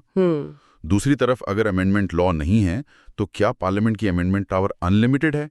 क्या वो एफआरएस को बिल्कुल खत्म कर सकती है? हाँ, ये तो डेडलॉक जैसी सिचुएशन लगती है। कोर्ट ने यहाँ एक ब्रिलियंट हार्मोनियस कंस्ट्रक्शन किया। बहुमत मेजॉरिटी व्यू ने कहा कि आर्टिकल 13(2) में जो लॉ शब्द है उसमें सिर्फ ऑर्डिनरी लॉज आते हैं, यानी सामान्य कानून जो पार्लियामेंट या स्टेट लेजिस्लेचर अपनी नॉर्मल लेजिस्लेटिव पावर में बनाते हैं। अच्छा, आर्टिकल 368 के तहत किए गए कॉन्स्टिट्यूशनल अमेंडमेंट एक्ट्स, संविधान संशोधन अधिनियम, इस लॉ की डेफिनेशन में नहीं आते। ओह, तो इसका मतलब हुआ कि पार्लियामेंट एफआरएस को अमेंड कर सकती है? हाँ, इसका मतलब हुआ कि पार्लियामेंट आर्टिकल 368 का इस्तेमाल करके फंडामेंटल राइट्स को अमेंड कर सकती है। लेकिन, और ये लेकिन ही बेसिक स्ट्रक्चर डॉक्ट्रिन है। हाँ, द फेमस बट। हाँ, ये अमेंडमेंट पावर अनलिमिटेड नहीं है। पार्लियामेंट संविधान को अमेंड तो कर सकती है, पर उसे डिस्ट्रॉय नहीं कर सकती। वो संविधान के बेसिक स्ट्रक्चर या फंडामेंटल फीचर्स को नहीं बदल सकती। तो यहाँ आर्टिकल 13 जो एफआरएस की ढाल है और आर्टिकल 368 जो संशोधन की तलवार है के बीच एक नाजुक हार्मनी स्थापित की गई। अमेंडमेंट पॉसिबल है पर डिस्ट्रक्शन नहीं। वाओ, तो ये डॉक्ट्रिन तो संविधान के इंटरप्रिटेशन में वाकई एक मास्टर की जैसा है। ये ना सिर्फ कागज पर लिखे शब्दों के कॉन्फ्लिक्ट्स को सुलझाता है, बल्कि ये भी इंश्योर करता है कि संविधान के अलग अलग वैल्यूज, अलग अलग हिस्से एक दूसरे के साथ मिलकर काम करें, एक कोहेरेंट होल की तरह। बिल्कुल। ये संविधान को रिजिड और स्टैटिक होने से बचाता है, उसे फ्लेक्सिबल बनाता है ताकि वो बदलती सामाजिक जरूरतों, नए चैलेंजेस के हिसाब से अडेप्ट कर सके, एक लिविंग डॉक्यूमेंट बना रहे। बिल्कुल सही कहा आपने। ये सुनिश्चित करता है कि संविधान सिर्फ एक लीगल डॉक्यूमेंट ना रहकर एक प्रैक्टिकल गाइड फॉर गवर्नेंस बना रहे, जो अलग अलग कॉम्पीटिंग इंटरेस्ट्स और वैल्यूज के बीच बैलेंस बना सके। It's about finding that practical workable balance, वो बीच का रास्ता। ये संविधान की आत्मा को, उसके अंडरलाइंग प्रिंसिपल्स को जीवित रखने का एक तरीका है, ताकि वो सिर्फ वकीलों और जजों की किताबों तक सीमित न रह जाए, बल्कि देश को दिशा देने वाला, लोगों की एस्पिरेशंस को रिफ्लेक्ट करने वाला एक गतिशील दस्तावेज बना रहे। ये सिद्धांत तो संतुलन बनाने की बात करता है, विच इज ग्रेट। पर एक सवाल मेरे मन में आ रहा है जो शायद आगे सोचने के लिए है। क्या ये हार्मनी या बैलेंस हमेशा न्यूट्रल होता है, या इंटरप्रिटेशन करते वक्त जाने अनजाने ये किसी एक पक्ष की तरफ, किसी डोमिनेंट आइडियोलॉजी या पावर स्ट्रक्चर की तरफ झुक जाता है? क्या हार्मनी हमेशा जस्टिस इंश्योर करती है? ये बहुत वैलिड और क्रिटिकल क्वेश्चन है। देखिए, इंटरप्रिटेशन कभी वैक्यूम में नहीं होती। जजेस भी समाज का हिस्सा होते हैं, उनके अपने पर्सपेक्टिव्स होते हैं, अपनी अंडरस्टैंडिंग होती है। थियोरेटिकली हाँ, harmonious construction is about neutrality and balance, but practically किस चीज को हार्मोनाइज किया जा रहा है और कैसे किया जा रहा है, इसमें सब्जेक्टिव एलिमेंट्स आ सकते हैं। ये देखना हमेशा जरूरी है कि हार्मनी के नाम पर कहीं किसी जरूरी प्रिंसिपल को, किसी फंडामेंटल वैल्यू को डाइल्यूट तो नहीं किया जा रहा, या कहीं स्टेटस को तो मेंटेन नहीं किया जा रहा हार्मनी के नाम पर। ये एक ऑनगोइंग डिबेट है लीगल फिलॉसफी में। इंटरेस्टिंग पॉइंट, जरूर सोचने वाली बात है। खैर, चलिए अब आगे बढ़ते हैं। ठीक है, अब हम चर्चा करेंगे डॉक्ट्रिन ऑफ लिबरल इंटरप्रिटेशन पर। यह कॉन्स्टिट्यूशनल इंटरप्रिटेशन का एक बहुत ही अहम सिद्धांत है ना? हाँ, बिल्कुल। ये समझना बहुत जरूरी है कि संविधान को पढ़ा कैसे जाए, उसका मतलब कैसे निकाला जाए। तो ये लिबरल इंटरप्रिटेशन सुनने में तो लगता है उदार व्याख्या, लेकिन कानूनी संदर्भ में, खासकर संविधान के मामले में, इसका ठीक ठीक मतलब क्या है? एकदम आसान भाषा में अगर समझना चाहें तो? हाँ, आसान भाषा में कहें तो इसका सीधा सा मतलब है कि संविधान की व्याख्या, मतलब उसका अर्थ निकालते समय हमें बहुत ज्यादा संकीर्ण या कहीं कि नैरो माइंडेड नहीं होना चाहिए। नैरो माइंडेड मतलब जैसे कुछ लोग होते हैं ना, जो हर शब्द को पकड़ कर बैठ जाते हैं, एकदम पंडितों की तरह। वो वाला रवैया नहीं अपनाना है, जिसे पेडेंटिक कहते हैं। अच्छा, पंडितवादी, जैसे कोई रूल्स को बस लेटर में फॉलो करे, स्पिरिट में नहीं। एग्जैक्टली, बिल्कुल वही। ये सिद्धांत कहता है कि संविधान की व्याख्या एक व्यापक, एक ब्रॉड और उदार यानी लिबरल नजरिए से करनी चाहिए। तो संविधान को समझने की जो फीलिंग है, जो स्पिरिट है, वो लिबरल होनी चाहिए। हाँ, ये नहीं कि वकील शब्दों के जाल में फंसाकर मतलब को ही बदल दें। संविधान सिर्फ एक कानून नहीं है ना? नहीं, बिल्कुल नहीं। ये तो वो मशीनरी है जिससे कानून बनते हैं। सही कहा। ये तो वो फाउंडेशनल डॉक्यूमेंट है, वो ब्लूप्रिंट है जिस पर पूरे देश का गवर्नेंस सिस्टम टिका है। तो इसकी इंटरप्रिटेशन भी अलग तरीके से होनी चाहिए, किसी आम कानून जैसी नहीं। बिल्कुल, और यही पर वो लिविंग एंड ऑर्गेनिक वाली बात आती है। हाँ, ये मैंने सुना है, लिविंग कॉन्स्टिट्यूशन।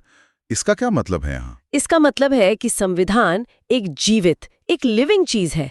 जैसे एक पेड़ होता है ना, पेड़ कैसे? जैसे पेड़ मौसम, पानी, मिट्टी के हिसाब से बढ़ता है, फैलता है, उसमें नई टहनियां आती हैं, वैसे ही संविधान भी समाज की बदलती जरूरतों, नई चुनौतियों, लोगों की उम्मीदों के साथ इवॉल्व होता है। अच्छा, मतलब ये पत्थर की लकीर नहीं है, जो लिख दिया सो लिख दिया। नहीं, बिल्कुल नहीं।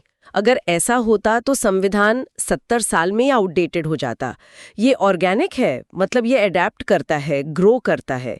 इसीलिए इसकी व्याख्या भी स्टैटिक नहीं हो सकती, वो भी ब्रॉड और लिबरल होनी चाहिए। लिविंग एंड ऑर्गेनिक, ये कॉन्सेप्ट वाकई में बहुत गहरा है। मतलब संविधान डायनेमिक है जैसे हमारा समाज डायनेमिक है। प्रिसाइजली।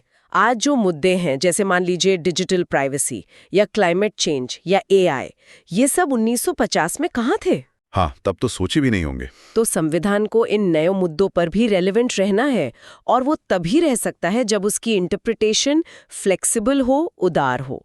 अगर हम सिर्फ शब्दों को पकड़कर बैठ गए तो वो बस एक किताब बनकर रह जाएगा, म्यूजियम की चीज बन जाएगा, है ना? रोजमर्रा की जिंदगी को गाइड नहीं कर पाएगा। बिल्कुल। तो ये लिविंग और ऑर्गेनिक वाली सोच, ये अप्रोच आई कहाँ से? मतलब कोई खास केस या कोई जज जिन्होंने इस पर पहले बात की हो? ये विचार नया नहीं है, काफी पुराना है। एक बहुत ही महत्वपूर्ण ऑब्जर्वेशन है ऑस्ट्रेलिया के जस्टिस हिगिंस का। ऑस्ट्रेलिया? कब की बात है ये? ये 1908 की बात है। सोचिए, 100 साल से भी ज्यादा पहले। केस का नाम था attorney general for New South Wales versus brewery employees union. 1908, wow. उस जमाने में भी ये सोच, पर ऑस्ट्रेलिया का केस हमारे लिए कैसे रिलेवेंट है? मतलब हम क्यों देखें उसको? अच्छा सवाल है। देखिए, भारत का जो कॉन्स्टिट्यूशनल फ्रेमवर्क है वो भी कॉमनवेल्थ ट्रेडिशन का हिस्सा है। ऐसा होता है वो? जैसे ऑस्ट्रेलिया का। हमारे लीगल सिस्टम्स में काफी कुछ मिलता जुलता है, खासकर इंटरप्रिटेशन के प्रिंसिपल्स में। अच्छा। तो दूसरे कॉमन लॉ देशों जैसे ऑस्ट्रेलिया, कनाडा, यूके, इनके लैंडमार्क केसेस हमारे कोर्ट्स के लिए अक्सर पर्सुएसिव वैल्यू रखते हैं। मतलब उनसे मार्गदर्शन लिया जा सकता है, सीखा जा सकता है कि उन्होंने ऐसे मुद्दों को कैसे हैंडल किया। Okay, make sense. तो जस्टिस हिगिंस ने 1908 में क्या कहा था इस बारे में? जैसे किसी ऑर्डिनरी स्टैट्यूट यानी आम कानून की करते हैं, इंटरप्रिटेशन के जो स्टैंडर्ड रूल्स है वो तो लगेंगे ही। लेकिन उन्होंने साथ में ये भी कहा कि यही सिद्धांत हमें याद दिलाते हैं कि हम किस दस्तावेज की व्याख्या कर रहे हैं।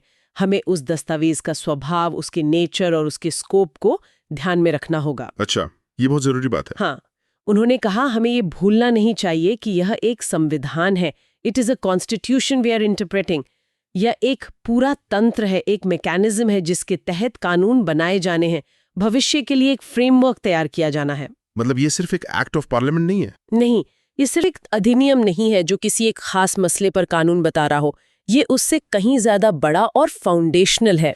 ओह, ये तो बहुत बड़ा फर्क है सोचने के तरीके में। मतलब एक एक्ट तो किसी स्पेसिफिक प्रॉब्लम का सलूशन है, जैसे मान लीजिए ट्रैफिक रूल्स का एक्ट। हाँ, लेकिन संविधान तो वो पूरा प्लेटफॉर्म है जहां ये तय होता है कि ट्रैफिक रूल्स बनाने की पावर किसके पास होगी, वो कैसे बनेंगे, नागरिकों के अधिकार क्या होंगे, वगैरह वगैरह। क्या बढ़िया एनालॉजी दी है। बिल्कुल यही बात है। संविधान एक इनेबलिंग फ्रेमवर्क है। जस्टिस हिगिंस का पॉइंट यही था कि संविधान के इंटरप्रिटेशन करते वक्त हमें उसकी इस फाउंडेशनल नेचर को हमेशा दिमाग में रखना चाहिए। उसे किसी आम कानून की तरह नैरोली नहीं देखना चाहिए। तो ये पूरा पर्सपेक्टिव शिफ्ट है, सिर्फ रूल्स की लिस्ट नहीं बल्कि गवर्निंग फिलॉसफी और स्ट्रक्चर को समझना। क्या भारत के सुप्रीम कोर्ट ने भी इस लिबरल इंटरप्रिटेशन के सिद्धांत को अपनाया है? हमारे यहाँ क्या स्थिति है? बिल्कुल अपनाया है, और बार बार इस पर जोर दिया है। सुप्रीम कोर्ट ने कई मामलों में कहा है कि कॉन्स्टिट्यूशनल प्रोविजंस को नैरोली नहीं पढ़ना चाहिए। कोई खास केस? हाँ, एक बहुत महत्वपूर्ण केस है 1992 का LIC of India versus Manubhai Deesa. इसमें कोर्ट ने लिबरल इंटरप्रिटेशन पर काफी विस्तार से बात की। LIC वाला केस? हाँ, ये काफी फेमस है। क्या कहा था कोर्ट ने इसमें स्पेसिफिक तौर पर? कोर्ट ने बहुत साफ शब्दों में कहा, और ये लाइन अक्सर कोट की जाती है, a constitutional provision is never static. मतलब स्थिर नहीं है। हाँ, it is ever evolving and ever changing. मतलब हमेशा विकसित होता रहता है, बदलता रहता है, and therefore it does not admit of a narrow, pedantic or syllogistic approach. तो नैरो और पेडांटिक तो समझ गया, मतलब संकीर्ण और शब्दों पर अटकने वाला। ये सिलोजिस्टिक अप्रोच क्या है? सिलोजिज्म एक तरह का फॉर्मल लॉजिक होता है, जैसे हम स्कूल में पढ़ते थे ना। प्रेमिस 1, सारे इंसान नश्वर हैं। प्रेमिस 2, सुकरात एक इंसान है। कंक्लूजन, इसलिए सुकरात नश्वर है। एकदम सीधा rigid logic. A equals to B, B equals to C, तो A इक्वल्स टू C। हाँ, ये याद आया। तो कोर्ट कह रहा है कि संविधान की व्याख्या में ऐसी रिजिड लॉजिक नहीं लगा सकते। हाँ, क्योंकि संविधान सिर्फ लॉजिक पर नहीं चलता, वो वैल्यूज पर, प्रिंसिपल्स पर, समाज के कॉन्टेक्स्ट पर, बदलती सच्चाइयों पर भी चलता है। अच्छा। जिंदगी और समाज सीधी मैथमेटिकल इक्वेशंस में फिट नहीं होते हैं ना। मान लीजिए संविधान कहता है right to life. Syllogistic approach शायद कहेगा लाइफ मतलब जिंदा रहना, मरना नहीं। लेकिन लिबरल इंटरप्रिटेशन क्या कहती है? वो कहती है लाइफ मतलब डिग्निटी के साथ जीना, लाइवलीहुड के साथ जीना, साफ हवा में जीना, प्राइवेसी के साथ जीना। ये सब A is equal to B, B is equal to C से नहीं निकलता। सही बात है। ये तो वैल्यूज और इवॉल्विंग अंडरस्टैंडिंग से निकलता है। बिल्कुल। इसीलिए कोर्ट ने कहा कि सिलोजिस्टिक अप्रोच कॉन्स्टिट्यूशनल इंटरप्रिटेशन के लिए काफी नहीं है, बल्कि वो उसे लिमिट कर सकता है। वाह, ये तो बहुत गहरी बात है। मतलब संविधान की आत्मा को समझने के लिए सिर्फ दिमागी कसरत नहीं, दिल और समाज की समझ भी चाहिए।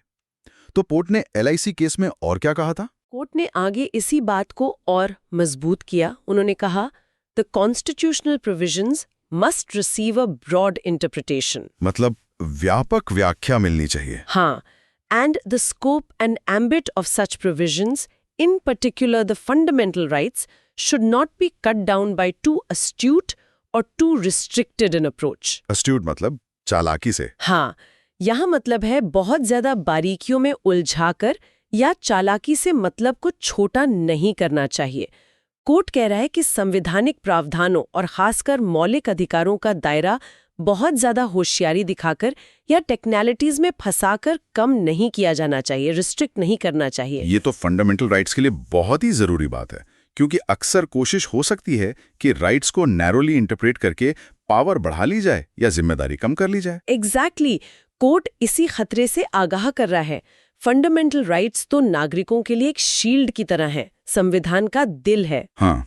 अगर उनकी ही व्याख्या में कंजूसी की गई तो संविधान का मकसद ही फेल हो जाएगा। लिबरल इंटरप्रिटेशन ये पक्का करता है कि राइट्स का मतलब समय के साथ फैले, सिकुड़े नहीं। जैसे राइट टू लाइफ में इतने सारे डायमेंशन जुड़ गए हैं, एनवायरनमेंट, लाइवलीहुड, डिग्निटी, प्राइवेसी। बिल्कुल, ये सब लिबरल इंटरप्रिटेशन का ही तो नतीजा है। सही बात है। प्राइवेसी का ही उदाहरण लें, जब संविधान बना तब शायद किसी ने डेटा प्राइवेसी के बारे में सोचा भी नहीं होगा। हाँ, कहाँ सोचा होगा। लेकिन कोर्ट ने लिबरल इंटरप्रिटेशन के जरिए right to life and liberty मतलब आर्टिकल 21 में ही राइट टू प्राइवेसी को एक फंडामेंटल राइट माना। ये लिविंग कॉन्स्टिट्यूशन का एकदम परफेक्ट उदाहरण है। बिल्कुल सही पकड़ा आपने। यही है लिबरल इंटरप्रिटेशन इन एक्शन। और ये सिर्फ अधिकारों तक ही सीमित नहीं है। अच्छा, और कहाँ लागू होता है ये? इसका एक और बहुत महत्वपूर्ण एप्लीकेशन है संविधान की 7वीं अनुसूची यानी 7th शेड्यूल में, जहां वो लेजिस्लेटिव लिस्ट्स दी गई हैं। हाँ, union list, state list, concurrent list, जहां सेंटर और स्टेट्स के बीच पावर बांटी गई है। उसमें कैसे? देखिए, इन लिस्ट्स में अलग अलग सब्जेक्ट्स दिए गए हैं जिन पर सेंटर या स्टेट कानून बना सकते हैं। Defence, police, education, agriculture, industries वगैरह। अब सवाल उठता है कि इन शब्दों का मतलब कितना गहरा या कितना फैला हुआ है। जैसे अगर लिस्ट में इंडस्ट्रीज लिखा है तो क्या इसका मतलब सिर्फ फैक्ट्री लगाना है या इसमें labour laws, safety regulations, environmental issues सब शामिल है? यहीं पर लिबरल इंटरप्रिटेशन काम आती है। अच्छा, तो इस बारे में कोर्ट ने क्या कहा है? कोई खास केस है? हाँ, 1989 का एक केस है, एलिजॉल hotels and investments limited versus union of India. इसमें सुप्रीम कोर्ट ने साफ तौर पर कहा कि लेजिस्लेटिव लिस्ट्स में जो एंट्रीज हैं यानी जो सब्जेक्ट्स लिखे हैं उनकी व्याख्या का कार्डिनल रूल मतलब मुख्य नियम यह है कि उन्हें संकीर्ण या प्रतिबंधित अर्थ में नहीं पढ़ा जाना चाहिए। मतलब? इसे थोड़ा और खोलकर समझाएंगे प्लीज, कोई एग्जाम्पल लेकर।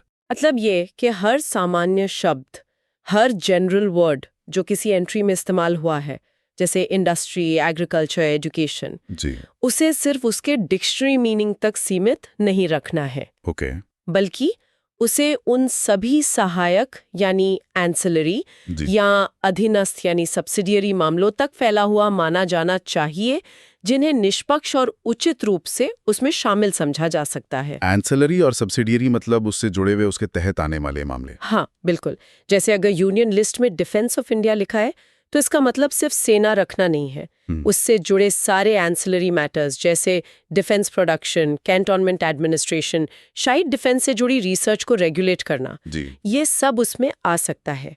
इंटरप्रिटेशन ब्रॉड और लिबरल होनी चाहिए। यानी एक एंट्री को एक बंद डब्बे की तरह नहीं देखना है, बल्कि एक बड़े मैदान की तरह देखना है, जिसके अंदर उससे जुड़े हुए कई रिलेटेड टॉपिक्स नेचुरली आ जाते हैं। बिल्कुल, जैसे अगर स्टेट लिस्ट में पब्लिक हेल्थ है तो उसमें सिर्फ हॉस्पिटल्स चलाना नहीं, बल्कि सैनिटेशन, वैक्सीनेशंस, महामारी नियंत्रण, फूड सेफ्टी रेगुलेशन, ये सब आ सकता है ना। हाँ बिल्कुल। कोर्ट ने एलएल होटल्स केस में आगे कहा कि एंट्री में दिए गए शब्दों का व्यापकतम संभव अर्थ निकाला जाना चाहिए, वाइडेस्ट पॉसिबल कंस्ट्रक्शन, उनके सामान्य नेचुरल सेंस के अनुसार। जब तक कि कॉन्टेक्स्ट से कोई रिस्ट्रिक्शन न जाहिर हो, तब तक जनरल वर्ड्स को उनकी पूरी एम्पलीट्यूड में समझा जाना चाहिए। वाइडेस्ट पॉसिबल कंस्ट्रक्शन, ये फ्रेज बहुत जरूरी लगता है। मतलब विधायिका यानी लेजिस्लेचर को जो पावर दी गई है कानून बनाना की, उसे इंटरप्रिटेशन के जरिए बेवजह कमजोर नहीं करना है। एकदम सही। कोर्ट का कहना है कि विधायी शक्ति यानी लेजिस्लेटिव पावर देने वाले संवैधानिक दस्तावेज में शब्दों की व्याख्या करते समय सबसे उदार अर्थ, द मोस्ट लिबरल कंस्ट्रक्शन अपनाया जाना चाहिए, ताकि उनका प्रभाव उनकी व्यापकतम सीमा, वाइडेस्ट एम्पलीट्यूड तक हो सके। तो पावर को ब्रॉडली इंटरप्रेट करना है, नैरोली नहीं। हाँ, इससे होता ये है कि विधायिका बदलती जरूरतों के हिसाब से इफेक्टिव कानून बना पाती है। अगर हर शब्द को नैरोली इंटरप्रेट करेंगे तो विधायिका के हाथ बन जाएंगे और वो आज की कॉम्प्लेक्स मॉडर्न प्रॉब्लम्स को एड्रेस नहीं कर पाएगी। तो अगर हम पूरी डिस्कशन को समराइज करें, डॉक्ट्रिन ऑफ लिबरल इंटरप्रिटेशन का मतलब है संविधान को, खासकर उसके फंडामेंटल राइट्स और पावर डिस्ट्रीब्यूशन वाले हिस्सों को एक ओपन, फ्लेक्सिबल और ब्रॉड पर्सपेक्टिव से देखना। हाँ, शब्दों के लिटरल मीनिंग में फंसने की बजाय उसके पीछे के स्पिरिट, पर्पस और इवॉल्विंग सोसाइटल कॉन्टेक्स्ट को समझना, बिल्कुल, ताकि संविधान एक लिविंग डॉक्यूमेंट बना रहे और समय के साथ रेलेवेंट रहे। जस्टिस हिगिंस की बात याद रखनी है कि it is a constitution we are interpreting. एकदम सही समरी है। यही इस डॉक्ट्रिन का सार है, उसका एसेंस है। ये पक्का करता है कि संविधान सिर्फ अतीत का दस्तावेज ना बनकर वर्तमान और भविष्य का मार्गदर्शन करता रहे। ये जुडिशियल विजडम को अलाउ करता है कि वो अनचेंजिंग वर्ड्स को चेंजिंग टाइम्स पर अप्लाई कर सकें। ये समझना बहुत जरूरी था, खासकर यूपीएससी एस्पिरेंट्स के लिए जो पॉलिटी पढ़ते हैं। ये डॉक्ट्रिन सिर्फ थियोरेटिकल कॉन्सेप्ट्स नहीं है, ये असल में बताते हैं कि हमारा संविधान काम कैसे करता है, इवॉल्व कैसे होता है। निश्चित रूप से ये इंटरप्रिटेशन के सिद्धांत ही तो संविधान को जान देते हैं। तो सोचने वाली बात यह है कि भविष्य की कौन सी चुनौतियां, जैसे आर्टिफिशियल इंटेलिजेंस का रेगुलेशन हो या जेनेटिक इंजीनियरिंग के एथिक्स हों या शायद इंटरप्लैनेटरी लॉज, ये सब संविधान की उदार व्याख्या को और भी ज्यादा परखेंगी और उसे नए आयाम देंगी। ये देखना दिलचस्प होगा। हाँ, ये तो समय ही बताएगा। ठीक है, तो हमें उम्मीद है कि भारतीय राज्य व्यवस्था के अध्याय 91 संवैधानिक व्याख्या के महत्वपूर्ण सिद्धांत, chapter 91 important doctrines of constitutional interpretations पर हमारे आज की चर्चा पसंद आई होगी। यूपीएससी विषयों पर ऐसी और गहन चर्चाओं के लिए द यूपीएससी पॉडकास्ट चैनल को सब्सक्राइब करें। धन्यवाद। जय हिंद। धन्यवाद। जय हिंद।